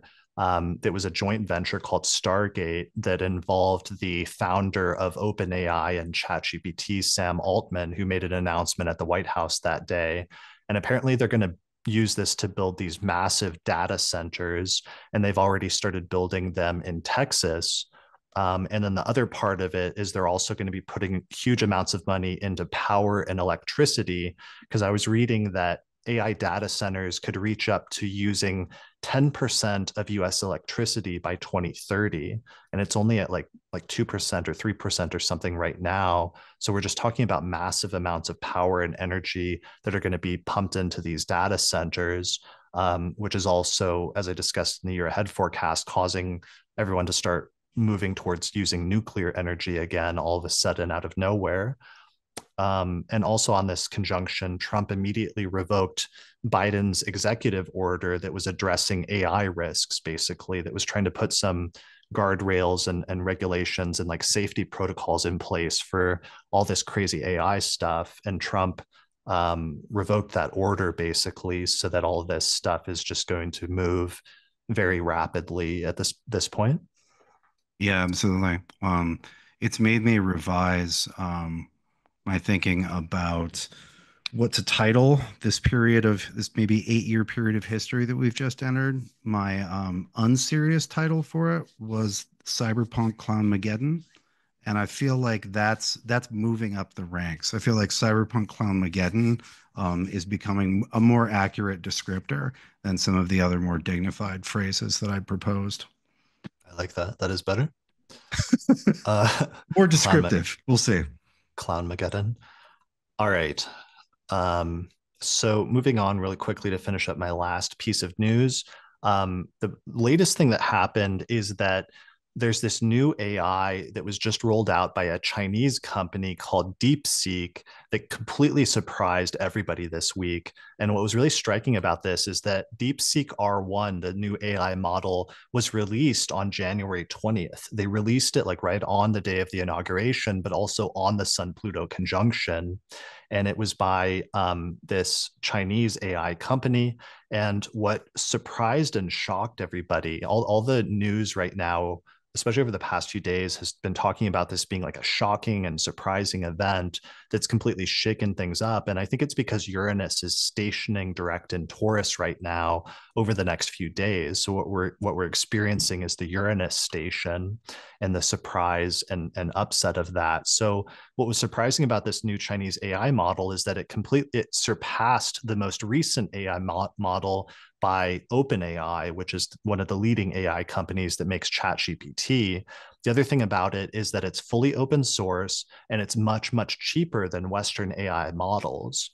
So this came as a huge surprise to everyone because the conventional wisdom was that Chinese AI companies were a year or so behind American companies, partially because the Biden administration had put export controls on hardware that's used for AI development and computations. He put export controls so that it couldn't be exported to China, basically, in order to keep the American advantage over AI, I guess, as part of that attempt. But what happened is this came out. It turns out that the Chinese AI companies are way further ahead than the Western companies expected. And this AI app is so good that it immediately shot to the number one of the app stores. And it's the number one app in the Apple App Store right now, moving ahead of OpenAI's ChatGPT. And what happened is this news really built up over the past few days. Today is Tuesday, the 28th. And as soon as the markets opened on Monday, all the tech stocks just plummeted and crashed. And Nvidia in particular lost 600 billion market cap, which was the largest single day loss in US history for a company like that. And Uranus stations in Taurus on January 30th. And you have people using these keywords like quote unquote unexpected, rattling the industry, and a classic disruption story. So I thought that was incredible. Yeah, that's perfect. Yeah, in that yeah, um that 10 days between the Sun Pluto conjunction and Uranus's station. Right. So I thought it was interesting that there's then, because that means that there were two major Chinese companies that came up in major ways this month around the Sun Pluto conjunction in Aquarius, the first Sun Pluto conjunction in that sign. And I think this is because Pluto and Aquarius, when I did a year ago, the deep dive with Nick Diggin Best on Pluto and Aquarius in history, we kept seeing China come up as a country with technological innovations every time Pluto was in Aquarius over the past 2,000 years. And I think we're seeing a recurrence of that now. And I think this is due to Aquarius being prominent in some very early base chart in China from thousands of years ago that's probably been lost. But even without knowing what chart that is, I think even more recently, the current chart for China, which is set for like October of 1959, or maybe it's 49, it has the ascendant at 1 degree of Aquarius and the moon at 3 degrees of Aquarius. So it already has, like, the current government's chart for China has Aquarius very prominent. And I think that's why this Sun Pluto conjunction at 1 and 2 degrees of Aquarius this year was so crucial. But it also is just the beginning of like 20 years of Sun Pluto conjunctions in that sign. And this is the beginning of a very long AI tech race between the US and China that's going to play out over the course of the next 2 decades. Yeah. Yeah, that's a good catch. It makes me want to look back at my Pluto and Aquarius in China research because I went back quite a ways and I can't recall it all right now. Yeah, well, a lot of mine was about gunpowder. Like gunpowder was the huge recurring thing that developed Hmm. in China, like slowly over the years, and then eventually was exported to the West, or you had like the silkworms and how China developed that, but tried to keep it, private. But then eventually, like the West sent spies to like steal the silkworms and were able to be successful in like getting some so that they then created their own silk industry. So the whole idea of international espionage as part of this is going to be a Hmm. thing as well. Hmm. Anyway, thank you for. There's so many news stories. I want to cover so many. That's all we have time for today. I'm going to do a follow up on Venus retrograde repetitions in the news, probably in early February, because there's a bunch of interesting ones. But I think that's good for the news. Yeah. I think so. Cool. All right. Let's take a little break. If you're looking to study astrology more deeply, then check out my Hellenistic Astrology course, which is an online course in ancient astrology where I take people from basic concepts up through intermediate and advanced techniques for reading birth charts. There's over 100 hours of video lectures that are unique to the course, and there's also a monthly webinar and Q&A session, and at the end of the course you get a certificate of completion saying that you studied with me. Find out more information at theastrologyschool.com. All right, let's transition to talking about the astrology of February at this point. I want to start by first showing the February astrology calendar again, just to give you a quick preview again of some of the major transits and alignments this month. Um, so, in terms of where to start, one of the things I want to mention, because I already mentioned this in the news section, but Uranus is going to station basically a day or two after we release this forecast. It's stationing on January 30th at 23 degrees of Taurus. And this is really important because this is one of the last stations in Taurus, and Uranus is going to zoom into Gemini in July of this year after this. But I think this is important because we've already seen some major shakeups and things in the news, but there may be more to come in the next few days. So I want to make sure we don't overlook or not emphasize that energy, especially because it's tied in with the new moon in Aquarius on January 29th that kind of sets the tone for the opening of February as well.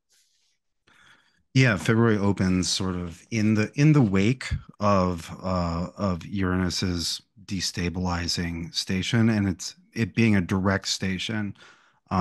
Like you said, it's the beginning of Uranus's march into Gemini, which won't happen until until July. But it's forward from this point. It's headed towards that with no interruptions. And so, yeah, like that. It's not just the same old Uranus in Taurus. And so those vibrations are happening. We also have just had the nodes, the eclipse points, move the head and tail of the dragon, change signs. There are two calculations, one being the mean node, which changed basically today, and then the so-called true node having switched about 2 weeks ago. And so this is very important, not only because the nodes spend about a year and a half in a given pair of signs. So, they last longer in their pair of signs than Jupiter does in a sign, but because this change has occurred just in time for the North Node to join Neptune and Saturn at the end of Pisces. And not only is that significant in and of itself, but we'll be spending half-ish of the Venus retrograde with Venus in Pisces with Neptune and Saturn and the North Node.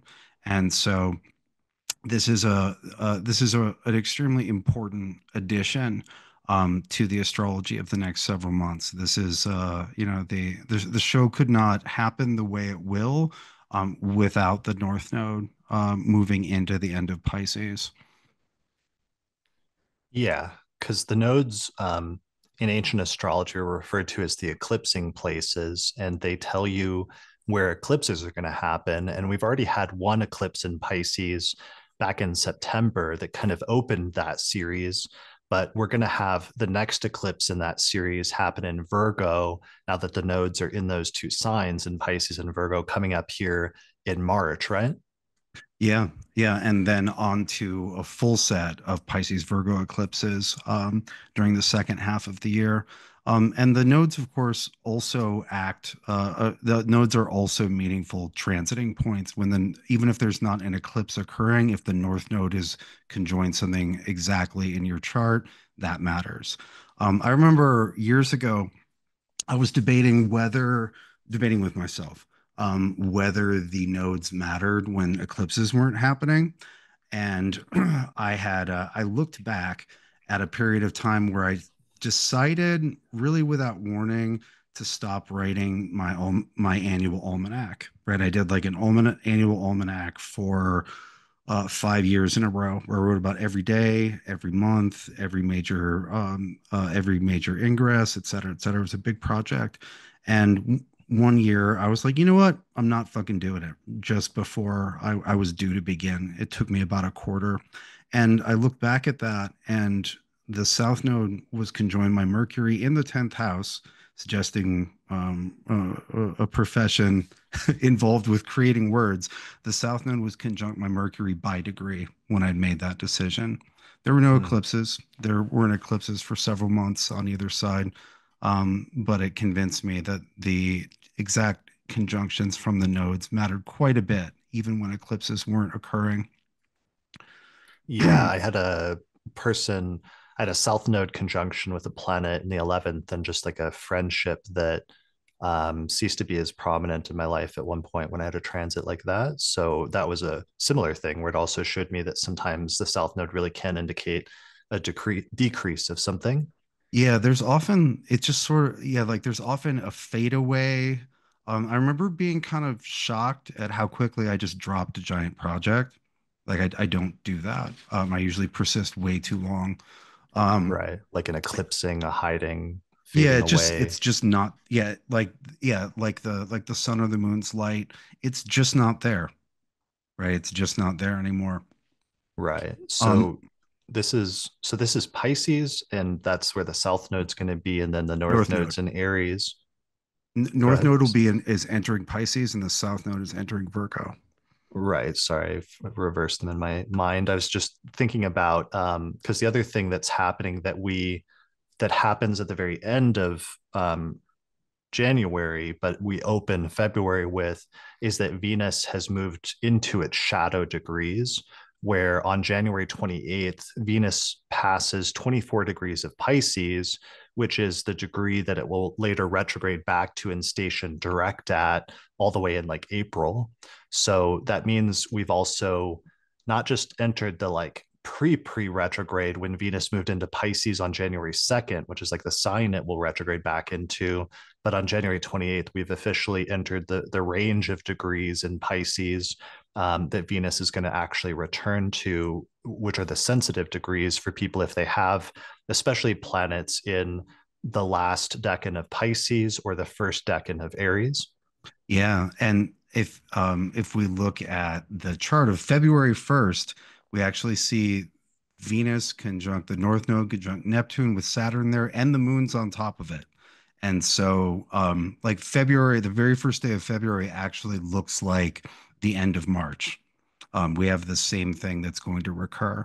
It's that like that's not all that's not all of the, let's call it, chaos, excitement, chaos, drama, etc., that March and April will bring. But those are a lot of the players. The North Node, Neptune, Saturn, and Venus.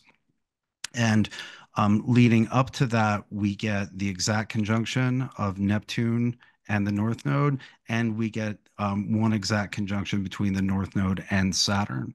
And I found, as I was telling you earlier, I accidentally stumbled on a really perfect Saturn North Node thing just earlier today.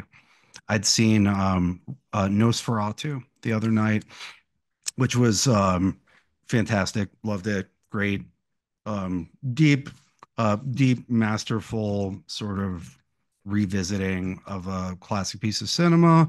Love Dave Eggers. But I was curious about the astrology of it, and I was hoping that maybe it was a Saturn and Pisces thing because Nosferatu had been originally released in the 20s, and then there had been a Werner Herzog version that was released in the 70s. And I didn't remember the dates. And so I was like, well, you get a lot of sort of classics of imagination that occur when Saturn's in Pisces. Maybe this is one of those. And it wasn't that. But what I did find is that all three versions of Nosferatu have a Saturn North Node or Saturn Rahu conjunction. And you just can't do better as far as symbolism is concerned. Saturn is that which is ancient or decaying, like Count Orlok, the vampire in Nosferatu. He's ancient. He's kind of dead. He's kind of alive. He is, many in many ways the cinematic introduction to the category of the undead in horror cinema. And then, unlike most people that are dead, the vampire, the Nosferatu, is extremely hungry, right? And this is a very consistent feature of the North Node. North Node, which is often also called the dragon's head, and the head is where the mouth is. And so there's often an endless hunger, which looks like an obsession, can be ambition, it can be directed in more and less constructive ways, but you have this hunger for something wherever the North Node is. And so you have the hungry undead with Rahu plus Saturn, and it's just kind of right there. And so it's Saturn Rahu in different signs, but it's always Saturn Rahu with Nosferatu. That day, we basically opened that day with a Venus Neptune conjunction, which is Yeah, also conjunct the node. And I think this is important because normally that would just be a quick aspect that would come and go over the course of the day and it would be done. But because Venus will hit Neptune once and then it'll go retrograde, it'll come back and hit Neptune two more times. So sometimes Venus retrogrades, relationship stuff can come up in a person's personal life. There can be like new people that come into your life or new relationships at that time. There can be old relationships that come back from the past. And I think one of the initial experiences of this first hit at the beginning of February could be like something looking really good on the surface, or somebody coming into your life, or somebody coming back into your life where you have this really idealized like picture of things where it seems like picturesque or like a movie, and it almost seems like too good to be true. But then during the course of the Venus retrograde, you may have to revisit that initial connection or reconnection to see if it was exactly like all it was cracked up to be, or if it was as good as it seemed at first, especially because Venus, after passing over Neptune the second time, will slow down and station direct conjunct Saturn, which could bring a sense of realism, a sense of maybe the reality of things being a little different than what you thought at first, or something like that. yeah, absolutely. And it's worth noting that with that North Node combination with Neptune makes the fantasies that are present stickier, more entrancing, more easily. Yeah, like they tend to ensnare with the North Node with Neptune. There's that boosting quality, and again, there's a hunger with the North Node, which could show with Neptune North Node that there's like a hunger for the fantasy that makes us or the vision, the dream, right? I like dream because dream is a little bit more neutral than fantasy, but can be a nightmare. But it might be a hunger for a particular dream that makes us vulnerable to it, or the dream itself might be somewhat ravenous. I'd been meaning, yeah, hypnotic from Marie Masco in the comments is a nice way to put it. Entrancing, fascinating, right? Um, and I'd spent a little time researching North Node Neptune conjunctions, but unfortunately wasn't able to go deep yet. I have one example that I think is really interesting, and so it's a roughly 17-year cycle, and the last time we had a North Node Rahu conjunction was during 2008. It was during the Northern Hemisphere's spring of 2008. And it's timed almost exactly to the point that Barack Obama becomes the clear victor of the Democratic primaries. And I was really struck by that because there was, the huge part of Obama's campaign was the hope and change, and that was, being an adult back then. I remember, I don't know, how should I say, how powerful that dream was. Obviously, it was powerful enough to win the United States presidency, but it made me reflect that so the a Neptunian dream on a large scale is almost always going to involve hope as part of the slogan, but this was Neptune Rahu conjoined in Aquarius, right? So it was hope and change, right? Aquarius wants a different and better future, and I have the dates written down for other iterations, but I wasn't able to get further than that. Nonetheless, I thought that was a pretty strong instance. And it's also important to note that North Node Neptune conjunction was in the first house of Barack Obama's chart, right? So he's very where he has Jupiter, so he's very well suited to carry that banner. Right. And that was back when that election happened, when was in Pisces opposing Saturn and Virgo, and that was part of Mhm. the change theme as well, because he ended up being the change candidate, especially when pitted against 8 years of Bush up to that point, but also John McCain, who was pretty old at that point, being Mhm. his opponent in that election. And I think the Uranus Saturn opposition went exact on election day or something like that. Yeah, oh, that was a huge part of it. It was the but like that it was, like this the substance of the camp, or excuse me, the yeah, like the symbol of the campaign, which was very iconic. The hope part. Yeah, like the Yeah. hope and change, and had that image of him, and I was like, oh yeah, that is a North Node boosted Neptune dream. Yeah, I think that makes total sense, especially for the hope part. I was just bringing in the Uranus opposition as being part of the change part. Yeah, I Um, think and what Aquarius likes change in of itself, but the ruler of Aquarius being opposite Uranus like locks that in. right. Before we move on completely, because I didn't want to transition away from it earlier completely before giving some keywords, the Uranus station at the end of the month, because it's on the last day of January and bleeds over into the first few days of February, I think we should give some keywords for that, like unexpected disruptions, shakeups, something that comes out of left field. One of the things I noticed that just came out actually that may be related to it is that late last night, Trump issued a memo that halted all federal spending. And supposedly it's pending reviews that the money doesn't go into things like DEI or the environment or other things that he doesn't like politically. And I have some quotes from a article. It said experts said the memo was poised to bring a rapid halt to scores of federal functions, from assistance to homeless shelters to financial aid for college students. Trump's nominee to lead the budget office has vowed to try to move power over spending from Congress to the executive branch. And I think that's part of the key thing here, because that was what I talked about in the year ahead forecast of the Sun Pluto conjunction on Inauguration Day, is that spoke to me symbolically about the attempt to accumulate more power in the executive branch and the presidency than there had been in the past. Here, Mhm. usually Congress is the one that allocates funding, but Trump is trying to move that power, the power for funding federal things, to his own office, to the White House, essentially. Um, so yeah, I think that could be one of the things, is depending on how that plays out, or if it gets stayed by a federal judge, that could be an unexpected disruption financially for like a lot of people. Yeah, that makes sense with Uranus, right?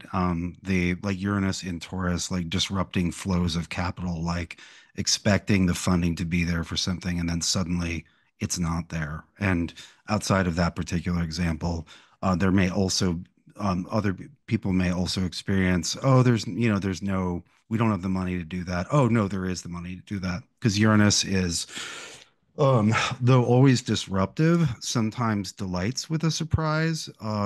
Sometimes it's something out of nothing, and sometimes it's something into nothing. Hmm. Right. So, and that happened yesterday. The stock market, all the stocks tanked because there was this sudden like news that this new AI came out of nowhere and disrupted all Hmm. the expected things about AI. In our, that's going to be also personally relevant for Trump and Vance, who both have their midheaven around those degrees of Taurus. Hmm. So having Uranus like stationing on the degree of your midheaven, and we remember back last summer with the Mars Uranus conjunction, that was actually when he picked Vance, like the day of that conjunction, around the time of their shared midheaven. But then there was also like that unexpectedly violent incident in Pennsylvania at the same time. Yeah, yeah. Yeah. So anyway, Uranus station and the disruptiveness and unexpectedness, but also rapid pace and developments happening as part of the opening of the month. Um, in terms of electional astrology, I did want to mention that February 1st is actually, when we looked at the electional astrology this month, in my opinion, it's the best date uh, of February for launching new ventures and undertakings using the principles of electional astrology. So I just wanted to give my best chart for the month real quick. The chart for the month is going to be February 1st. And there's a few different rising signs because February 1st is actually such a good day this month that there's three different options for rising signs, but I'm going to give the two primary ones. So the first one is February 1st around 11:30 in the morning, 11:30 a.m. local time. So that's 11:30 here in Denver, but it also basically should be roughly 11:30 in your location, whatever city you're in the world. Just set it for 11:30 in your location. And the chart I'm shooting for, you should adjust it until the ascendant's in late Taurus. So if you do this, what you end up with is a chart with Taurus rising, and the ruler of the ascendant is Venus, which is exalted in Pisces in the 11th whole sign house.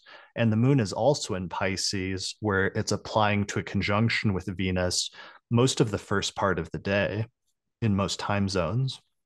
So this is a very 11th house focused chart, which is good for friends and groups and social movements and other things like that with the ruler of the ascendant exalted. It also has Jupiter in the second whole sign house in a day chart, which is pretty good for financial things. And the ruler of the second house is Mercury, which is up there in Aquarius, applying to a trine with Jupiter with reception. So it's creating some good connections there with second house financial things and 10th house career and reputation things. Yeah, and it's just a pretty solid chart. There's some challenging things with short distance travel and communication, potentially with Mars in the third house being a little bit more combative. So that's option number one for rising signs, especially if you need your chart to be more focused on the 11th house of friends and groups and the second house of finances. Alternatively, another good chart is an hour later at about 12:30 p.m. local time. So this chart should give Gemini rising, and you should adjust it until the ascendant is around 11 degrees of Gemini so that Jupiter is right on the degree of the ascendant.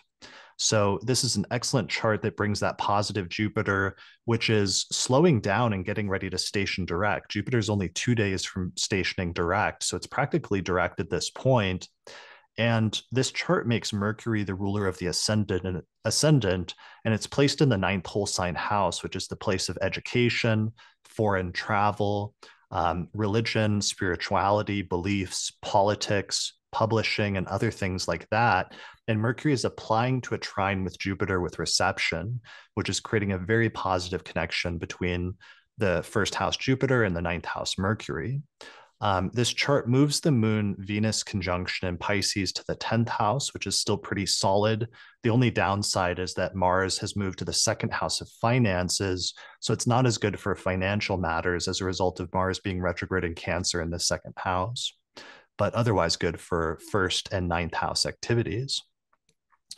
Yeah, so those are the primary charts for this month. In terms of electional astrology and in terms of launching things, Lisa Scheim and I are getting ready to record our Electional Astrology Podcast for February, where we're going to go through the rest of the month and highlight at least five, maybe six, seven other auspicious charts during the course of February and later dates for our Electional Astrology Podcast, which you can get access to through our page at patreon.com/astrology podcast on the Electional Astrology tier. And if you're looking for dates that are further ahead in the year, we also still have our 2025 electional report, where we looked at the entire year ahead and we picked out the single best chart for every month over the course of 2025 if you're looking for planning dates like this summer or later in 2025 or so on and so on and so forth. So you can get that report at theastrologypodcast.com/2025 report.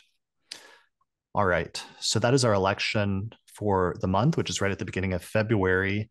Let's keep it moving. Let's move to February 4th, where we have a big day because we have two benefic ingresses that take place already on February 4th, where Venus, which we started the month with Venus in late Pisces, as we've seen, Venus moves into Aries on the 4th, which is the sign that it's going to retrograde in. And the same exact day, Jupiter stations direct in the sign of Gemini, which is the last time it will station in that sign before it zooms through the rest of it and enters Cancer later this year in June. Yeah, it's a fun pair of ingresses. It's a fun ingress and station. Jupiter is, I think, less complicated than Venus. Do you want to talk about Venus or Jupiter first? Let's talk about Jupiter because Jupiter's shorter, and then Yeah. Venus will take us back into the whole retrograde thing.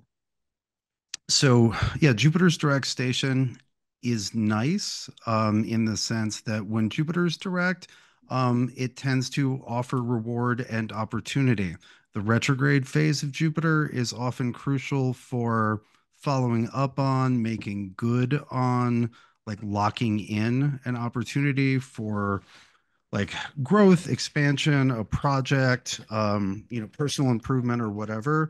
But it's the direct phases where we tend to experience the actual reward rather than the fight to retain it or to follow up on it.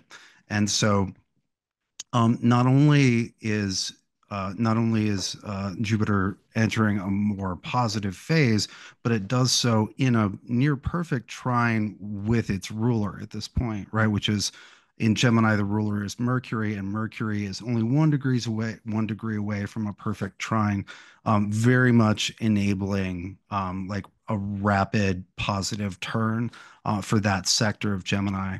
Jupiter does still have to make its third and final square with Saturn, but it won't actually do that until it leaves the sign of Gemini.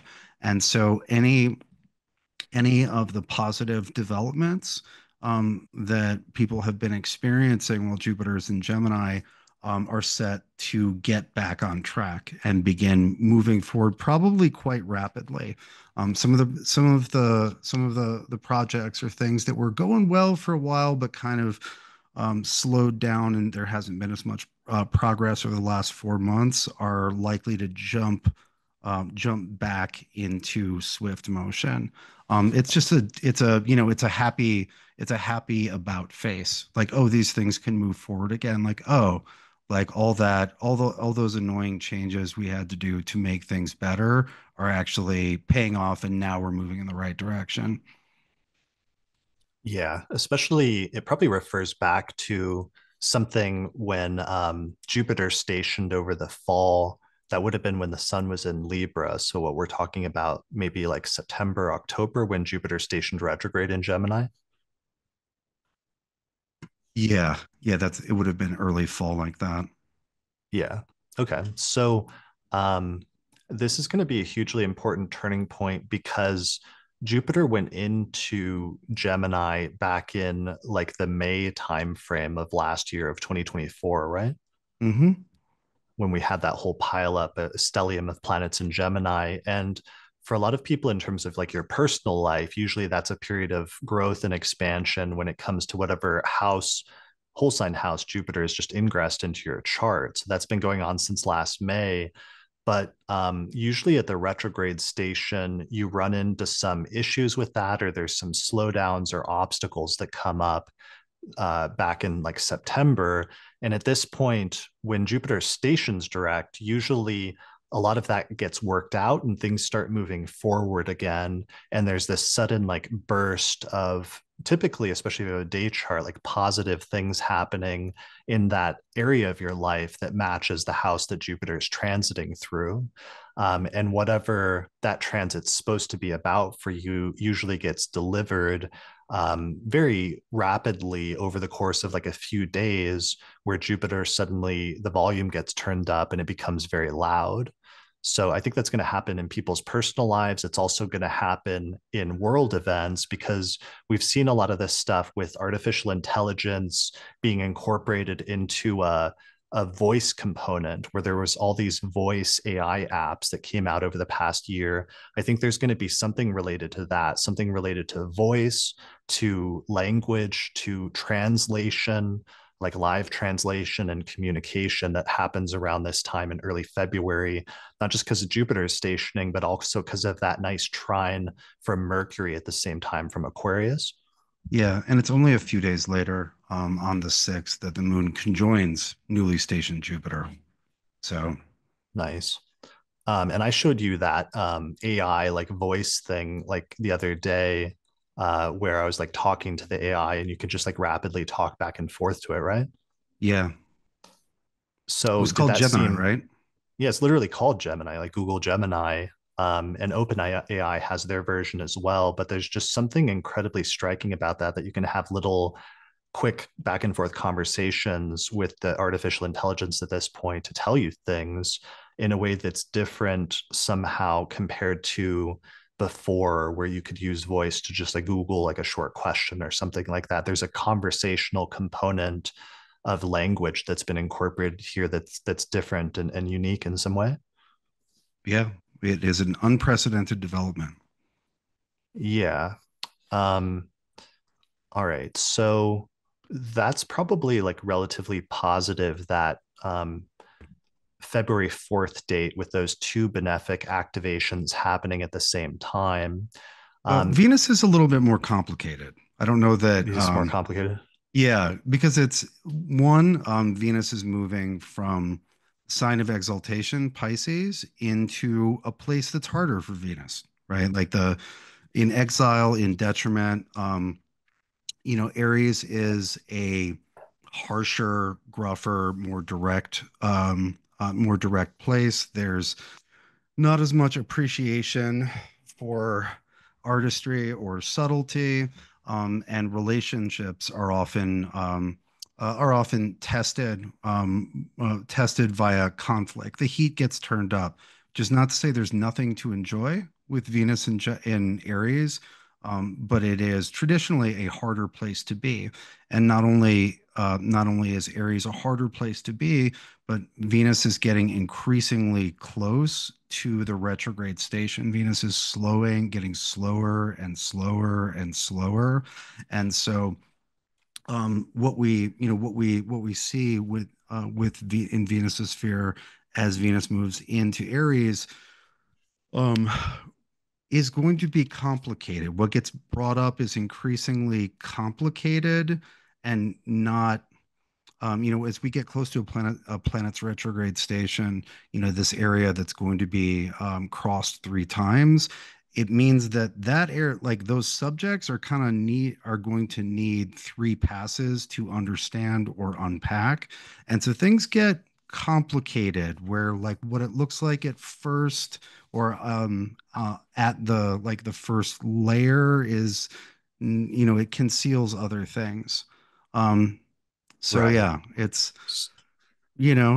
important. It's interesting. You should pay attention.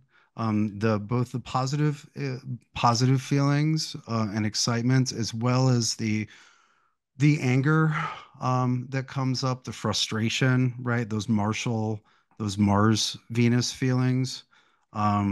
the frustrated passions, anger, et cetera, et cetera. Like all that stuff's it's coming up as soon as Venus goes into Aries.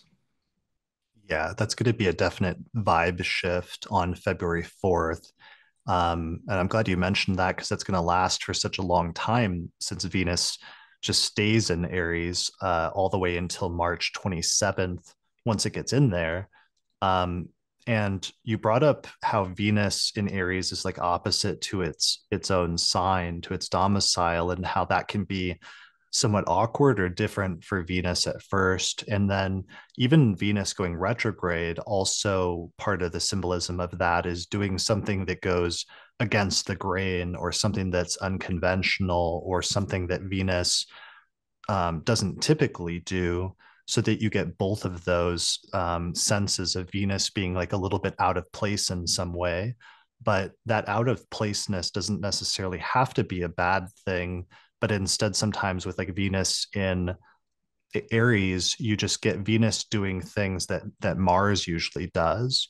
And so you get like a more direct Venus. You get a more abrupt or sometimes confrontational Venus that likes to go quicker and do things at a more fast pace. And sometimes that can be a little jarring at first, but some people do very well with that Venus and Aries placement. Yeah, it's in a sense, whenever I look at Venus in a particular place, it's like it's well, what is there to enjoy here? Right? Like what is the aesthetic of this place? What is beautiful? What kind of relationships are there to be had? And Aries, especially the first portion of Aries, it's very kinetic. It's at times it can be brutally direct, sometimes violent. And when you look at people with Venus, famous people with Venus, and non-famous people with Venus and Aries, um, there's when they have a strongly Venusian nature, you have sort of the quality of yeah, I guess people call it a bombshell, right? When someone's presence and appearance disrupts everything that's going on. One famous example being Marilyn Monroe, right? Whose presence, as a bombshell, like destroyed the room she entered. We also have Jack Nicholson, um, who is violently charismatic. And so you also have sort of Lady Gaga. okay, Lady Gaga. You also Yeah. have that cheering, how should we say, cheering for one side of a contest or being swept up in a conflict, right? Which is half of the enjoyment of fandom in sports and increasingly politics. The like enjoying, like watching the struggle unfold, right? Is like, it's you, yeah, like that, like that's what they're, it's another, yeah, I don't know. I often think of Aries as being a place where gladiatorial matches happen, right? And there's such high drama and passion. It may not be a classically Venusian environment, and it's not, how should I say, it's not an art museum, but there's still quite a bit of drama and beauty and dramatic moments. But it's not I guess what it's not that Venus often brings is direct and in a traditional sign or a place of traditional dignity. Venus tends to bring peace, which is not the case at all during Venus retrograde phases or leading up to them. And it's also certainly not what we see in Aries. Yeah, Venus in Aries, especially retrograde, doesn't take shit from anyone. And oftentimes there's these protests, especially like women's protests, start happening under these Venus retrogrades. Like 8 years ago, it was the women's protests after Trump was inaugurated, which were the largest protests at the time in U.S. history, up until 3 years later when Venus went retrograde again in Gemini, and then that was the George Floyd protests. But even going back in history, in 1913, when Venus was retrograde in Aries, the suffragists held these huge protests to get the women's right to vote. And then 8 years later, um, was right after they got the right to vote, and women, the first Congress that women had been able to vote in the first official like election that women were able to vote in 1920. At the end of 1920, that Congress came into effect in early 1921 when Venus was retrograde in Aries, and started actually passing laws, including some really positive ones for women's healthcare. Yeah, yeah, perfect, perfect. And so on a like personal watching your astrology note, you don't have to wait until Venus is retrograde in Aries to see and feel this coming. Yeah. Like this stuff should be popping up and trying to desperately to get your attention early in the month. I feel like there's once you start paying attention to the astrology, there's no excuse for being surprised by the Venus retrograde. Like it's going to spend all month, all of February, introducing itself to you. And this movement into Aries on the 4th should uh, how should we say should be a particularly unsubtle moment. Yeah, it's going to start getting really loud as soon as it goes into Aries, and then it'll reach peak loudness once it actually stations retrograde on March 1st through April 12th. But you can already see it coming a mile away, and people can look back 8 years ago and understand whatever was going on back then may give you some preview in early 2017 of some of the themes that are going to come up now.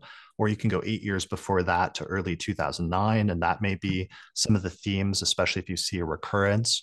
I'm noticing people that have placements in early Aries or late Pisces seem to be the ones most impacted by this retrograde, because Venus will actually go over those degrees. And like Lady Gaga was one I found where she really exploded on the scene during this Venus retrograde in early 2009.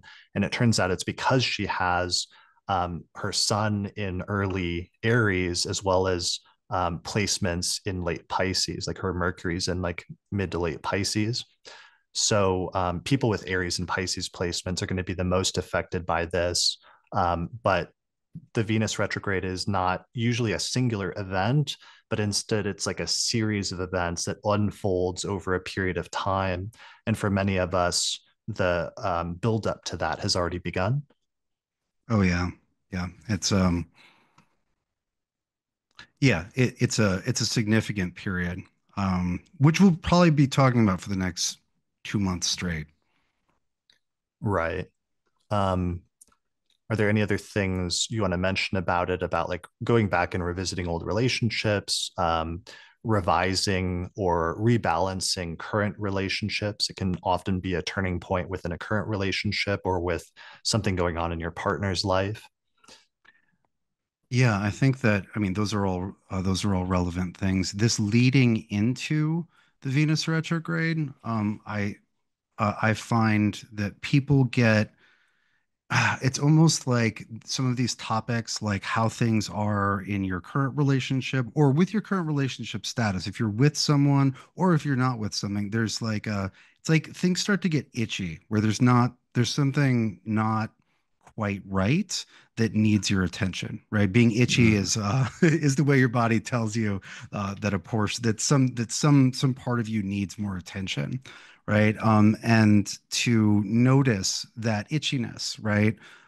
Which is suggesting a reversal, because that's a huge part of the Venus retrograde is it's bringing things up and it's bringing up what you are connected to, what your passions are connected to, which may be partnership, it may be your personal investiture, your passion for a project you're doing, a career you're doing, the career you're doing, a hobby, whatever. It's like this emotional focus. Um, and the Venus retrogrades bring that up for question. And very often people sort of go back and forth with, well, what if I didn't do this? Or is this as important to me now as it has been? Right? Is this something Right. I've just sort of taken for granted? And a lot of times people will feel a fading of passion, or an uncertainty about what they're usually quite in what they've come to take for granted as a place of great pleasure and enthusiasm. Well, of course, I love this. And the Venus retrogrades bring that up for question. And it's not that because they're brought up for question that the planets are telling you to negate that.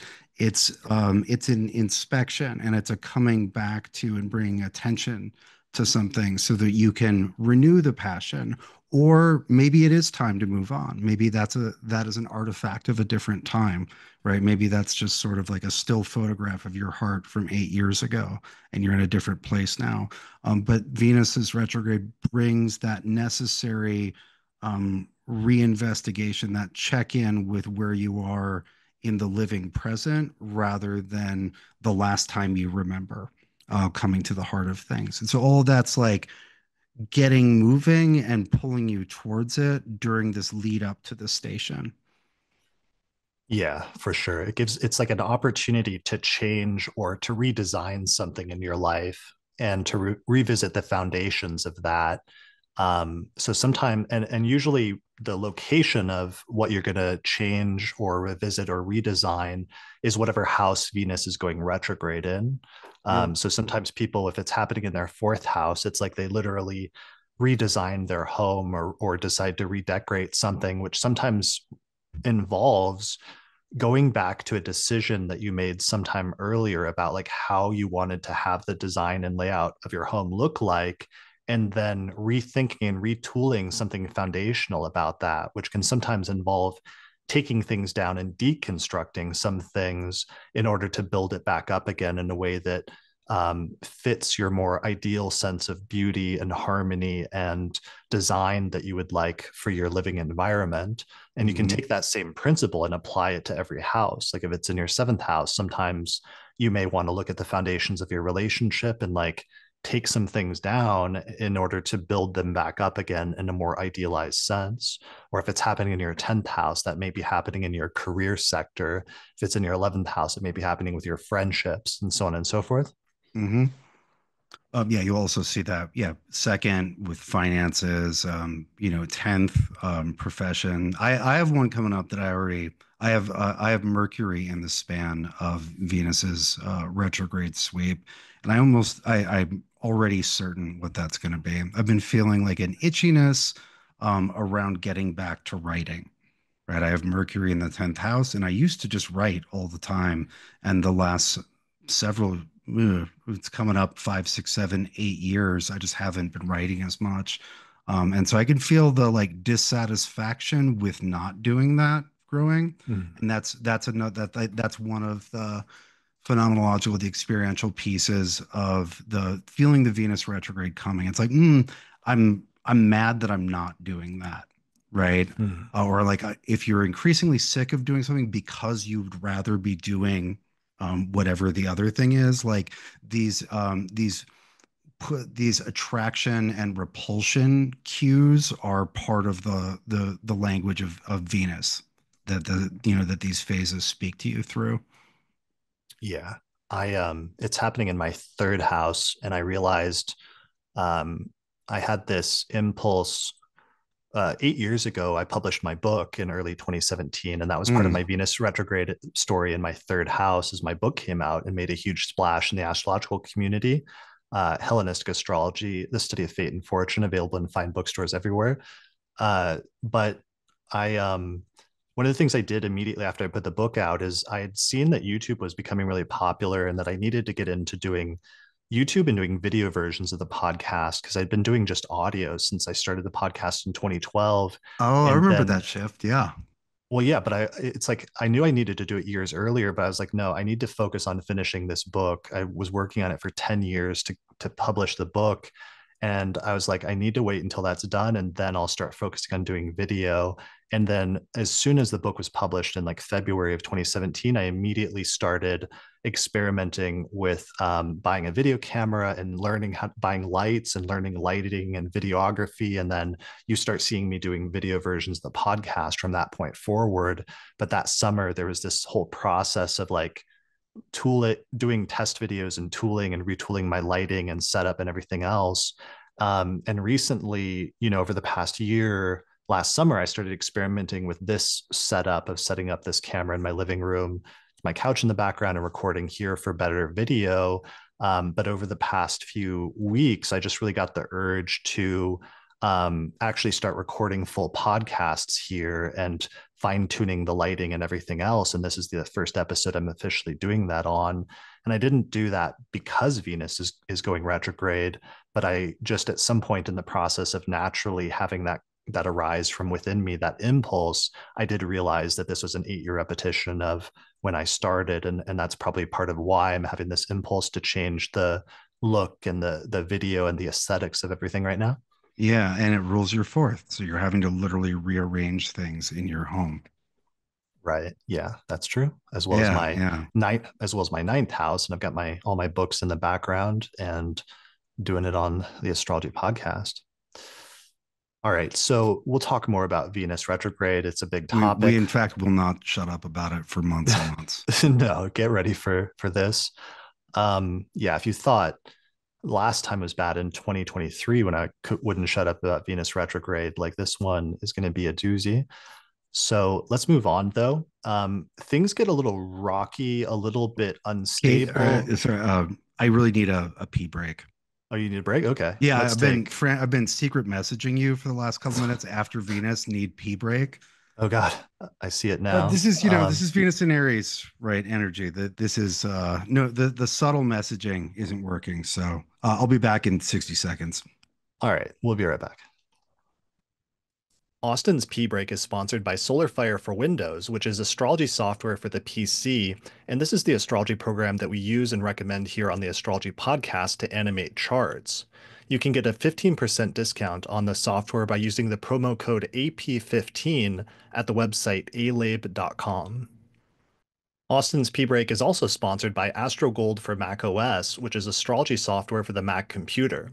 From the creators of Solarfire for PC, AstroGold includes modern plus traditional techniques, and you can get a 15% discount by using the promo code AstroPodcast15 on their website when purchasing the software at astrogold.io.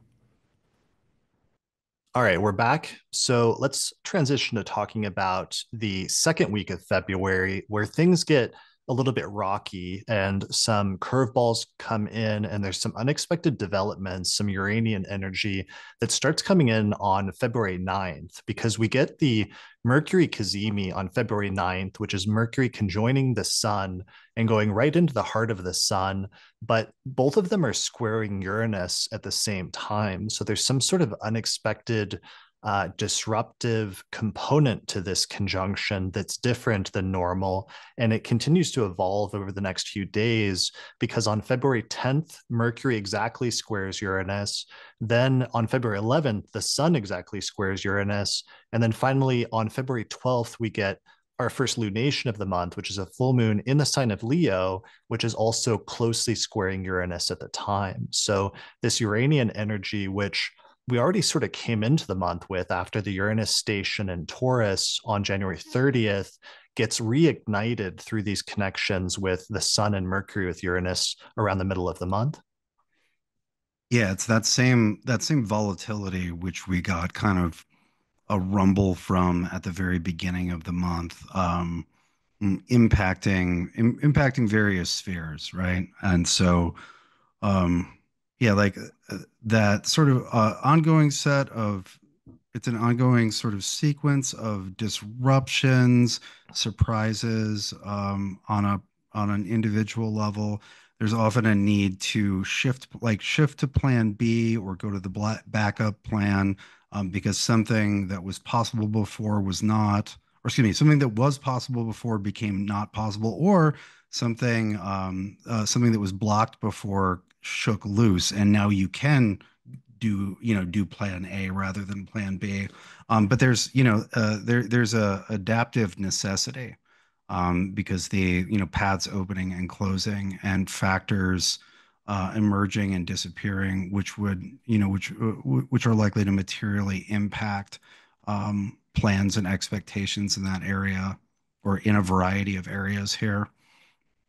Right. And it's bringing up this tension between Aquarius and Taurus again, which sometimes is like the tech sector versus like the financial sector in some broader sense, or like things materially with Uranus recently stationing in Taurus and things that are happening. We've seen like social media be a major component of Aquarius over the past several years. And that could be part of it, like some curveball or unexpected story that comes up in terms of social media, in terms of AI, in terms of tech in general. Um, Yeah, yeah, totally. Well, and with Taurus, we also have like commodities and currency.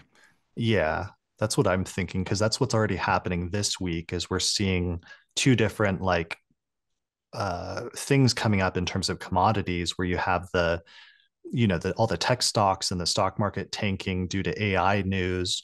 But then you also have Trump issuing that order to cut off federal funding across the board that'll have ripples in and of itself. So close to this Uranus station in Taurus, there's something about, this relationship between Uranus and Taurus and the Aquarius planets and this like acceleration of technology that's happening.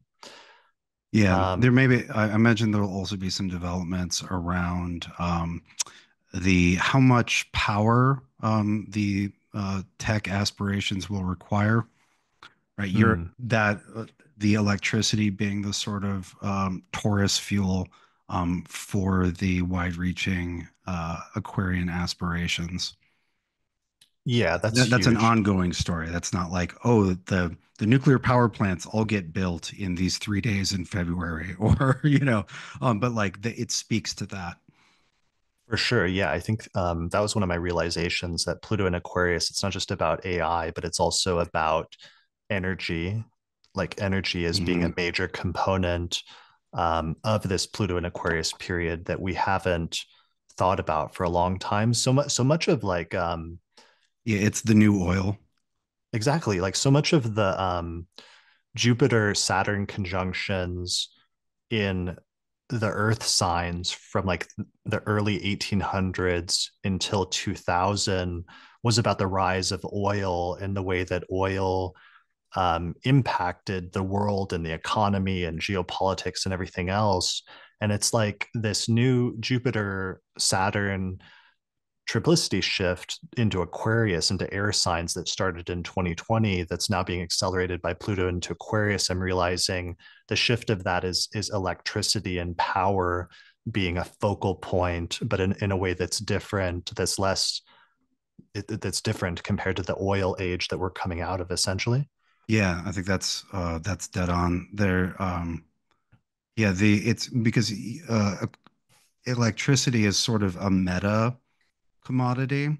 Because it's what are you using to, because you can use 100 things to make electricity. You can't use different things to make oil, right? You can refine the oil, but it's just there. Whereas, like, how is the electricity being generated? How is it being stored? How is it being sold, et cetera, et cetera? Yeah, I was I'd happy read to see those. that on your outline because I've been thinking about exactly the same thing. And Yeah. and I think other people on the internet had maybe thought that too. Yeah. I'd wrote some notes this month. One of the things that was striking was that hydrocarbons have been the fuel of economic development for the past 200 years, which includes oil and all Coal. the coal, yeah, everything that comes from like fossil fuels essentially. And I didn't know that in 19 it was in 1855, in April of 1855, that this scientist published a paper where he showed how um, essentially what he called at the time rock oil could be, which was used for like medical purposes up to that point, could be used instead of like whale oil to make kerosene. Mm, And that was the switch. That was the crucial development in the modern petroleum industry. And I cast a chart for that. And Pluto had that's just gone into Taurus at that time, and where it Uranus caught is in Taurus. where it caught up with Uranus and Taurus, Yeah. and the nodes were there at the same time. So there was about to start being eclipses in Taurus as well. Mm, So we're having some sort of parallel here right now with this shift to the energy economy, which is evidently starting to feature this comeback of nuclear energy, but also electric as the whole grid is gearing up to shift towards electric cars and things like that. yeah. Well, and it points back towards towards some of the issues that have been raised around crypto, where they're in some ways limited by a measure of the amount of power poured into their generation. Right. Although with that, the crypto people responded to that, which was a growing controversy and pushback against crypto, that it was using so much power to mine the cryptocurrencies, that most of the major cryptocurrencies switched away from having to mine them in using electricity basically in order to do it, to just running the codes without having to use as much electricity. So apparently Yeah, yeah, most of it's them more. switched from that. Yeah, it just seems like a good example. It seems like an interesting instance because you have, it's like what is the guarantor? Like what is a currency backed by, right? And obviously gold was used to back currency a lot, but like in some senses, it's like you can back a currency with anything that's truly valuable and exchangeable, right? And electricity backing a currency in this era, like this 200 years, right? I'm not saying this happens tomorrow, makes a lot of sense, Mm, right? right. And crypto is sort of like like an echo of a future where that is true. Yeah, that's true. As well as like scarcity and the uniqueness of something, or sometimes just an idea being a sort of currency in and of itself, like Trump and his image being the idea of something that's like valuable that he's now selling, because there's limited quantities of his coin with his name on it. Yeah, I would prefer a currency backed by something a little bit less volatile than a single person's reputation. But Yeah. I mean, well, you're not an economist, my friend. that's So, right. Me and George Bush, yeah, neither of exactly. us are economists. All right. So let's look again one last time at this full moon in Leo. If there's anything else to say aside from it being this disruptive I mean, it's upstart loud. It's energy. the full moon in Leo is always loud. Leo tends towards high drama. Like Leo is performative, which Hmm. is one of its excellences. But yeah, you will, especially with Venus being well into Aries, right? We have these expressive feeling planets, both Venus and the Moon, both in fire signs. Venus getting ready to do something even louder, and then the Moon at its point of maximum visibility. So it's definitely loud and dramatic. Right. It's loud, it's dramatic, it's showy, it's fashionable. Um, I'm thinking of like the Venus retrograde in Leo that happened last year. What is nice aspects that's forming this month, except it doesn't complete, and I wish that it did, is by this time Venus, which is at 5 degrees of Aries, and it's like applying to this sextile with Jupiter. But it slows down at stations retrograde before it gets to Jupiter. So it's like one of those classic medieval aspects of like, something positive that's like forming in the future where the person is reaching for the wished for thing, but then it's frustrated and it's pulled back at the last minute when there's a course change before it can complete or obtain that thing. Yeah, it looks like it's going to happen, and then it Right. just doesn't quite happen. Yeah, like Venus changes her mind and has to go back to the past to deal with something, to deal with like Neptune and Saturn again in Pisces, before it actually obtains the connection or completes the connection with Jupiter. Yeah, yeah. There's a big side trip. There's a big delay. There's a magical underworld goose chase before Venus and Jupiter can make that sextile. Right. Or were you saying yesterday that Venus has to like go through the underworld and go through the seven gates to meet up with her wayward sister? Yeah, I mean that's the not a myth, right? Is she gets an email from her sister. We need, you're invited to attend a funeral. I really need you right now.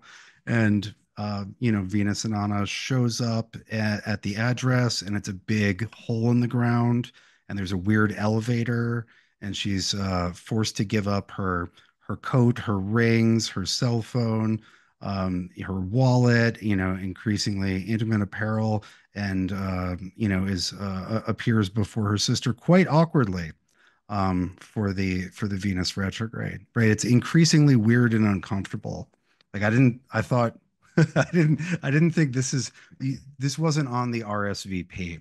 And so we're getting, yeah, like we're getting towards that awkward reunion of Inanna and Ereshkigal as we move through this month. You know, Right. She's stripped of all of her power and like worldly possessions and goods and brought down to like her lowest point, which is in personal experiences sometimes the part of the middle part of the Venus retrograde yeah, where people experience the dark night of the soul and the internalization process that sort of like goes through that before you emerge out the other side of the cave. yeah, and we can. This is certainly. Excuse me. This is no doubt built around Venus's disappearance from the sky in the middle, in the early part of the retrogrades. Like, where's Venus, right? Venus is in the underworld, right? Venus has gone down again. That entered those strange caverns, and yeah, it is a dark night of the soul. Maybe it's a dark night of the heart, but Mm. it's it brings together Inanna, who was having a great time before this, is like the glorious goddess of victories innumerable and celestial glory. And it's her reuniting with her sister, whose lot was to rule the underworld, right? Like the bottom of the sewer system, right? Where all miseries and tragedies and deaths flow down to. And it's her sister, it's Aresh Kigal having lost her consort in some of the stories. And so that it's like vulnerability and pain. It's the bottom, right? It's it is the sister who was reveling in a celestial glory being brought to that point underneath rather than up above, and the sort of mutual change that occurs when those two parts of a person are put into immediate uh, complete and immediate contact with one another. Right. Or it's like that part in the Barbie movie where Barbie's like dancing and living this idyllic lifestyle, but then all of a sudden she starts thinking about death and starts thinking about mortality and doesn't know why these unsettling thoughts are starting to like encroach into her consciousness at this time. And it's like by mid-February, much of February is going to be that for people. It's going to be that point where like these weird thoughts start encroaching into people's consciousness of like something that's not right, something that needs to be changed, or something that you want to retool about your life that you start to feel on the horizon. Yeah, I would say we're I don't know how far down, but we're definitely on the elevator during the second half of February. Right. Where like there's a descent happening, and as you would there's like an emotional gravity pulling us towards that bottom or that bottom or central point, and we're not there yet by the time we get done with February, but the pull is very clear. Mm, right. All right. So after the full moon, our next significant ingress is that Mercury goes into Pisces on the 14th. Interestingly, right on Valentine's Day. This is our Valentine's Day chart. Just looking at, and early in the morning, it's kind of rough because the moon is applying to Saturn like very early in the morning, but it breaks that opposition later in the day. So hopefully that doesn't put too much of a damper on Valentine's Day for a number of people. Valentine's Day before Venus retrograde, but it's not nice that it starts off with the moon opposite Saturn, which is more of a cold energy. Yeah, I mean, I consider Valentine's Day to be a supremely poorly elected holiday. I've lobbied quietly for years to get it moved to a more naturally Venusian and celebratory date. To like Taurus season or Libra season. Well, my first thought was move it to the day every year that the sun occupies Venus's degree of maximum exaltation. But then I found out that that's St. Patrick's Day.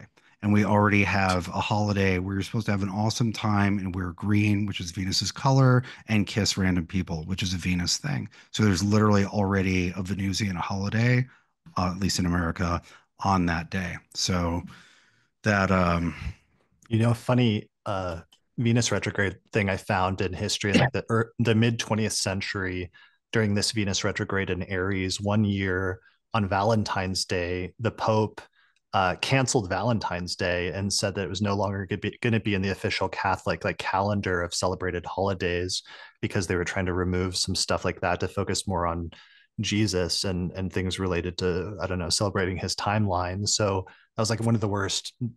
Venus retrograde Valentine's Day was the day that's funny. Valentine's Day got canceled. I mean, the Pope was right. That one, the February 14th version needs to be canceled. I know, but it's literally named after Saint Valentine's, and now But all of a sudden the Catholics don't celebrate it, yeah, even though it's continued to be celebrated by other non-secular people. yeah, Yeah. it should be All right. moved. All right. We'll talk. We'll revisit this. So Mercury into Pisces February 14th, Sun into Pisces February 18th, Mercury square Jupiter on February 20th, and this is when we get into the most, I don't want to say interesting, but important part of the month, which is that Mars starts slowing down at this point and it just like camps out at 17 degrees of Cancer for a very long time until eventually it stations direct on February 23rd at 17 degrees of Cancer. And this is a sudden, like we were saying earlier, exclamation mark next to Mars, where the energy of that Mars in Cancer transit that we first got a taste of last September when Mars was transiting through Cancer for a while, and then now has returned recently since early January, really gets amped up at this point in towards the end of February in this third week around February 23rd. Yeah. And so Mars, excuse me, Mars is actually in that one single degree from the 12th of February until the 9th of March is when it finally gets out, That's right? And so crazy. that's not like Mars in a sign for 3 weeks. Usually Mars does about 15 degrees in 3 weeks. This is actually that's 3.5 weeks, coming up on 4. It's just Mars in at just 17 from the Yeah. 12th of February all the way to the 9th of March. And so if you have things at 17 degrees of a cardinal sign or near that, make room for Mars, who's going to kind of move in and just stay there, Yeah. complaining. I'm not looking forward to that. That's not going to be fun for me personally that has stuff close to there. Um, let's talk good things, bad things to summarize Well, some of our so Mars it's retrograde things. right. So it's the direct station, which I would prefer to a retrograde station with Mars. So Sure. on the direct station, it's no longer time. Like the forces are no longer in disarray and retreat. It's like the direct station is a push to get organized and to face the challenges that have now emerged that are present, and figure out how to tackle what's up, right? Because the Mars spends so much time in these degrees introducing a variety of challenges. Like this is what the challenges are during this time. The direct Hmm. station is like, okay, we're going to do it all again, but this time having some idea where we are and what will be required of us. And so it's Mars gets going very slowly. There's this sort of like, okay, I am ready to face this. I am ready to leave this behind and take this on. But I need to, very often there's like a needing to, there's like sort of a needing to train or get in shape, like become fit for the tasks that have been put before you, which are, can be physical, or have a physical component, but could be a lot of other, could exist in any other area of the life as well. And so it is a moving forward energy, but it's not bursting off of the starter blocks like in a sprint. It's like, okay, we're organized, let's get moving, let's head back into it, but this time on purpose. Yeah, there's definitely some people that have Mars prominent in their chart or where this Mars retrograde is more constructive in their charts, where they're going to have a tremendous amount of sustained exertion of energy for a good purpose or to focus on a good thing. And this is going to be the turning point where they start seeing some progress or some gains or some results as a result of the sustained effort that they've been putting in this area of their life. And that can be a really constructive, really positive thing as a good turning point. Yeah, I will say for Mars in the middle decan of Cancer here that this is Mars is a co-ruler of that decan. It's the ruler according to the triplicity method. And so what I see in practice is that Mars isn't good at all of the Mars things just because it's in a decan, but it is good. It's very useful for, how should we put this, works of protection, fortification, armoring. I've seen that in terms of physical regimen or culture, rehabbing injuries or doing exercises to proactively strengthen, let's say, knees that tend to get fucked up or a back that's prone to injury. I also see that Mars in the middle decan of Cancer having a positive effect on people's financial planning because that's very much a vector of safety slash danger, right? Keeping the home safe is like thinking about all that stuff. And then there's also like literal like security military stuff, but it is quite good for preservative and defensive works. Mm. Yeah. That we talked about in previous months about the tendency of Mars and Cancer to want to protect that which is familiar or that which one associates with their home or their origins, or sometimes fighting to defend that in some way as a more positive expression. Yeah, like the what you care most deeply about, like the familiar. Excuse me, not for yeah, the familial as well as the familiar. Like what your care is invested in is what's in Cancer. Hmm. Right. But then the downside of that is we've also saw the darker side of that, which can sometimes be like, what was the word? It's like nationalism or like weird forms of sometimes like, Nativism was the term you used. yeah, it was like Phenomenon. nativism. There were some issues with like racism and other things like that became more prominent at that time. Obviously, part of the focal point of this, as I said earlier in the episode, is probably going to be some of the things that are happening in the US right now in terms of what Trump is doing with immigration and the potential for some conflicts or controversies surrounding that to erupt around this time, which then tie into a week later, the Venus retrograde, which begins immediately afterwards. I think there's some sort of connection there. There may also be one thing I talked about in the year ahead forecast is I felt like the Mars retrograde that started in Leo in December, and the fact that Mars went into Leo right before the election took place, there was this weird ascendancy with the Mars retrograde of an almost like masculine energy. I don't know what else to call it besides Hmm. that. But I think during Venus retrogrades, one of the things I see very often is an ascendancy of a more feminine energy, for lack of a better way to call that.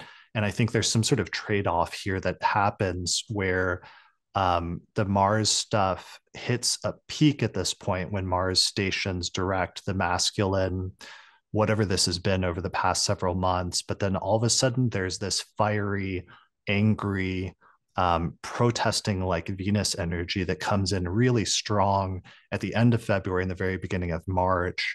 And I'm really interested to see if there's a connection of events between like Mars setting something off that then provokes this reaction with Venus. Yeah, there should be. I mean, Venus is literally stationing retrograde in Mars's sign, right? Right. And those stations are a week apart or less than a week apart. And so, yeah, when you were characterizing the end of February, it's very much I don't know how to put it. It's like we're in the pipe, right? Like it's going like the Mars' stationing leads directly into Venus's station. And we also just sort of quietly in the encompassing background, we have the North Node and Neptune making their conjunction, right? Which is again like there's this like myth making story investment in story that is just like happening in the background that will be relevant, will be relevant, doubly relevant again when Venus comes back to it. But the yeah, like in the background, right? Their stories are recruiting. They're trying to pull people in, but the action in the foreground is Mars and then Venus. Absolutely. Yeah. And I think in people's personal lives, there may be a connection as well, like especially people that have lots of cardinal placements in their chart, especially if you have a cardinal sign rising. That means Mars and Venus are going to be stationing in angular houses in your chart almost simultaneously. So there may be some connection there as well, where we talked about the more constructive side of the Mars retrograde, but for those that have been experiencing the Mars in Cancer and the Mars retrograde as more negative or challenging, you may experience this direct station as um, starting to come out of a series of events that have been uh, centered around conflict or strife or accidents or other challenges, that there's another important turning point in that story. For some people, it can be the point where you hit the lowest point, but then you start to come back out of that once Mars starts moving forward again. And that may also connect in some way with setting off the Venus retrograde, like the challenges you're experiencing in the Mars retrograde part of your chart could somehow hand off to and precipitate the Venus retrograde redesigns that start like Mhm. a week later. Yeah. What occurs to me is sort of with Mars stationing direct. Okay, so this is how it's going to be, right? Which may not be favorable, but it's like, there's no way around dealing with this. I have to contest this, or I have to fight this battle, or I have to like climb this hill. It's like if this is the way it's going to be, because I wasn't sure while Mars was retrograde, it seemed like maybe we could go another way. If this is how it's going to be, then immediately cue Venus. Then that means I can't do this, or I don't want to do this because I'm doing this, right? Like it immediately hands off. Like once the Mars is fixed in its course, like once we know where it's headed again, the Venus is like, oh, okay, now I know what I need to dispute, right? What I can't be invested anymore, or what I need the new things I need to reinvest my passion in because of the clarity provided by the Mars direct, because it becomes unknown rather than just sort of Mars retrograde hands out a lot of chaotic martial events that have uncertain trajectories. And Mars direct is not necessarily more favorable, but it is considerably more orderly. It has a course and a trajectory again. And so we can begin narrowing things down. Yeah, for sure. Yeah, so pay attention to what houses these two stations are happening in your chart as important turning points. It may be a little bit more challenging in the Cancer sector of your chart, and there may be some positive things happening in the Venus sector of your chart. Um, so after Mars stations on February 25th, Mercury conjoins Saturn in Pisces. Then we get our second lunation of the month, which is a new moon in Pisces on February 27th. Let me pull up the chart for that really quickly. So this one didn't like the full moon in Leo stood out to me because it was very closely square Uranus, so that we were getting that unexpected disruptive energy very strongly. This lunation wasn't standing out to me as much. It's like we have the Mercury Saturn conjunction is still very strong. Sometimes that can be like inhibiting communication for some reason.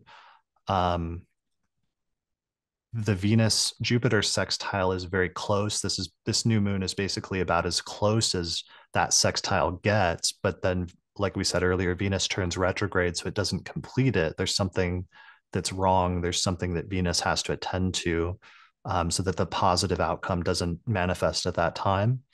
What else are you seeing about this new moon? Well, I see it as it's a strong sort of relocation of the center of things into Pisces, where there's a lot happening, right? We have Saturn, Rahu, Neptune, Mercury is there, and Mercury will return. Venus isn't there, but Venus will return. And so, it's a plunge into this sort of into the fantastic, sometimes nightmarish, colorful, emotionally loaded, mythically landscaped Pisces place, right? It's a water sign, and there's a lot of what is due to occur is very emotionally loaded, and so we're not we're deprived what dry Aquarian foresight and concern that we had for a lot of the month, and it's just all in on Pisces, and it's going to be it's going to be a little confusing. There are some very strong currents in play, and some very strange creatures to be seen beneath the waves. Not all of them real. Yeah, because one of the you mentioning that brings up something I forgot to mention is we focus so much on, Mars is stationing direct and Venus is stationing retrograde at the beginning of March, but we're also getting ready for Mercury to go retrograde in March as well. And that shadow period begins on March 1st when Mercury passes 26 degrees of Pisces. This is another graphic that Madeline Decotes from honeycomb.co designed for me to show this Mercury retrograde period that's going to weirdly overlap with not just the Venus retrograde, but just some of the crazy eclipse season and other stuff that starts happening in March, which, as we talked about in our year ahead forecast, March and April is basically like the most explosive part of the year that we spent maybe the most time talking about is that eclipse season just looks really crazy. But one of the things to start thinking about by the end of February is when Mercury starts hitting those later degrees of Pisces. Events are going to start happening in world events, but also in our personal lives that we're going to return to later because it's going to initiate something that looks like it's one and done, but in fact, we're going to revisit again during the course of that Mercury retrograde. Yeah, yeah. Like the edge, the outer edge of February looks a lot like 2 months later, right? Like we're not done with any of that for a while. Yeah, and it looks like we almost closed the month with like a Mercury Neptune conjunction. Mercury gets to about 26, so it hits its shadow 26, 27 Pisces, um, conjoining Neptune on the final days and the first day of next month. So there's this nebulous energy to communication that's making things not as clear as they seem or making communication deceptive in some way around this time, just after that new moon in Pisces. Yeah, it's very confusing. Yeah. All right. And then we kind of end on a huge cliffhanger, basically, because Venus stations the first day of March, which means that whole energy is just going to intensify and become super, super prominent, both in the news as well as in people's personal lives. But we're like just hitting that by the time February ends. So it's going to be super interesting to see where we're at by the time we record the next forecast at the end of February, because that's going to be like just starting to happen and we'll just be coming off of the Mars station at that time. Indeed. Indeed. It's All right. it reminds me of, isn't it? It's an Edgar Allan Poe story, The Maelstrom. We'll be at the lip of the maelstrom by the end of Mm, February. nice. All right, my friend, is there anything else about February or the end of February that we wanted to mention before we wrap up? Don't think so. All right. Well, Edge of the maelstrom. yeah, the edge of the maelstrom. I think that's a good thing to end on. That this is to be continued very much. We'll be on very on the cusp of like moving into one of the most critical and active, but also kind of problematic parts of the year, frankly, because I think there's going to be some major geopolitical stuff in March and April that's going to pop off. And that's something I know both you and I have been sort of preparing for with some trepidation. Yeah, yeah. It's time to climb into the washing machine for a few months and Right. you know, um get through it. Yeah. We'll see how it But it's goes. it's gonna be it's gonna be really once you've been in there for a few minutes, you're gonna start hallucinating, and there's gonna be this is not gonna be boring. This is going to be with Neptune and Venus involved and all that. It's going to be very colorful, and have a lot of personal depth. And a number of people will probably discover things about themselves, their lives, their souls that they didn't know before. But the Mhm. process will not be gentle. Right. It's sort of Sometimes, like instead of a float tank, right, where you like leave your senses and you're free to travel to more subtle realms. It's like the washing machine version of that, where you're getting spun around and jostled.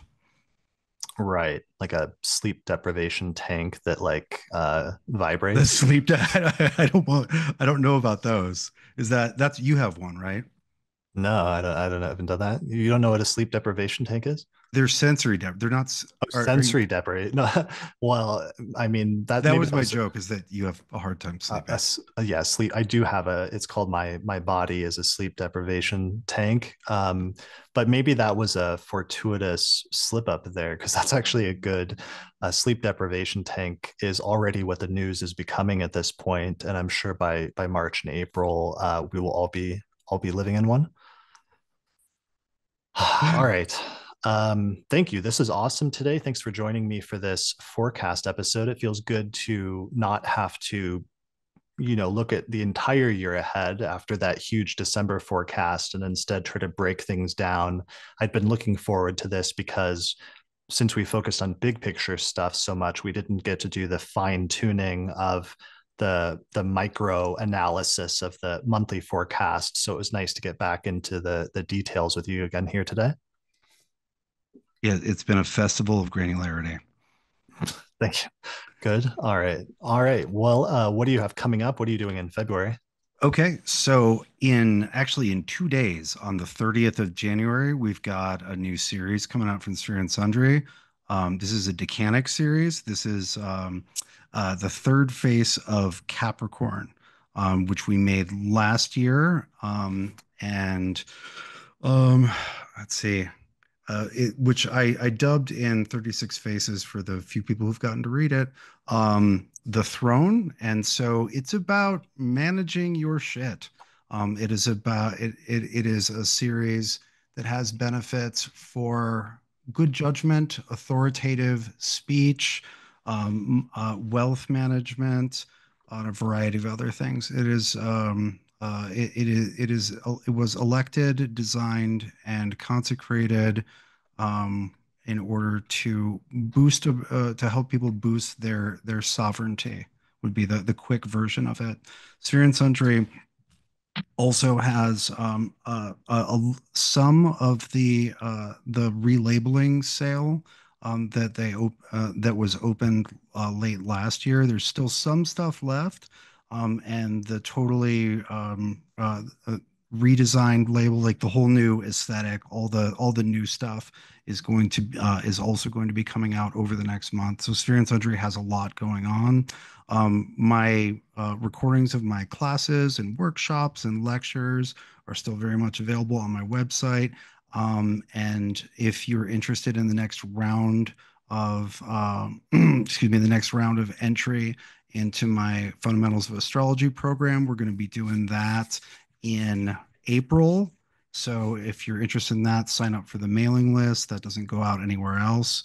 And I think and then as far as what I'm doing, I'm just trying desperately to get as much FaceTime with my Decan book as possible, before my year 2 and 3 classes start back up. My teaching schedule is lighter right now, so I'm doing my like summer sabbatical, but during the winter, and just grinding through Decans as fast as I can.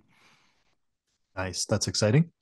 It's actually brutal and slow, but it's exciting because every decking that gets done does not need to get done again.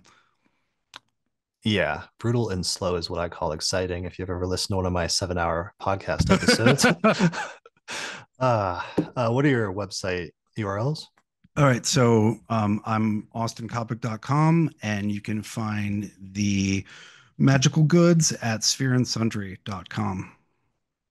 Brilliant. All right, I'll put a link to your website in the description below this episode. As for me, I am Going to work on an episode after Nick and I recorded the Venus retrograde episode in Aries on January 10th. There's been a bunch of news stories that brought up repetitions of some of those retrogrades that we mentioned from the past, from the 20th century. There's been a ton of repetitions in the news since then. So even though it's early to do it, I think I might record a Venus retrograde repetitions in the news episode sometime in early February. And that's something I'm working on right now. So if anybody notices any major repetitions in the news that connect back to one of the previous Venus retrograde years in Aries, then let me know in the comments on YouTube, because I'm trying to collect as many of those as I can for that episode. Um, let's see, other things. I did a live stream for patrons the other night that was really awesome, and then released the recording to them. And I think I'm going to do more of those with like a live Q&A. I'm also working on the fifth house episode of the Mm. astrology podcast right now, and it's become not huge. I'm trying to keep it more doable this time, but I'm still working on the research for that. And as soon as that's recorded, I'm going to release that to patrons of the astrology podcast for early access. Um, I am also going to do a Venus retrograde webinar, I'm thinking, this month with students of my Hellenistic astrology course, where we've been doing these chart reading webinars every month for our monthly like webinar on the first weekend of the month. And we did one on Mars retrograde in December that was amazing, where people shared past retrograde stories about how Mars retrograde worked out in their life. And I think I'm going to do another one of those this month for Venus retrograde. So I'm looking forward to that. And then finally, I'm also recording one of the final lectures in our new course on horary astrology with Rob Bailey. We've almost finished revising and expanding that entire course, and we've got 2 lectures left to record. So we're going to see if we can get one, possibly 2 of those recorded this month, which will finally complete the expansion of our new horary astrology course that teaches the oldest methods of horary astrology, where a lot of the earliest authors that wrote on horary in the Western tradition used whole sign houses. So we're teaching a course following those approaches, which is going to be really great and hopefully somewhat groundbreaking. Yeah, So that'll be great. yeah, so we'll be launching that soon, and I'm very, very excited. But other than that, I'm just going to keep working on the astrology podcast. I'm going to start doing more short videos on YouTube, and trying to do more quick, like 1 to 3 minute shorts and clips and things like that as well on social media. So be sure to follow for that. If you want early access to the episodes, of course, become a patron through my page on the astrology podcast website through patreon.com/astrology podcast. And otherwise, I think that's it for this episode. Thanks to all the patrons that joined us for the live recording of this today as well. We got a lot of awesome comments today. And thank you to Austin for putting this together with me and doing this awesome deep dive into the astrology of February. Oh, my pleasure.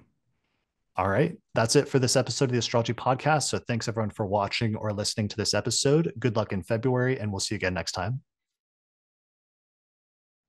If you're a fan of the podcast and you'd like to support the production of future episodes, then consider becoming a patron through my page on patreon.com. In exchange, you'll get access to a bunch of benefits, such as early access to new episodes, the ability to attend live recordings, access to the monthly Electional Astrology Podcast, access to another exclusive podcast called the Secret Astrology Podcast that's only available to patrons, or even get your name listed in the credits at the end of each episode. For more information, visit patreon.com/astrologypodcast.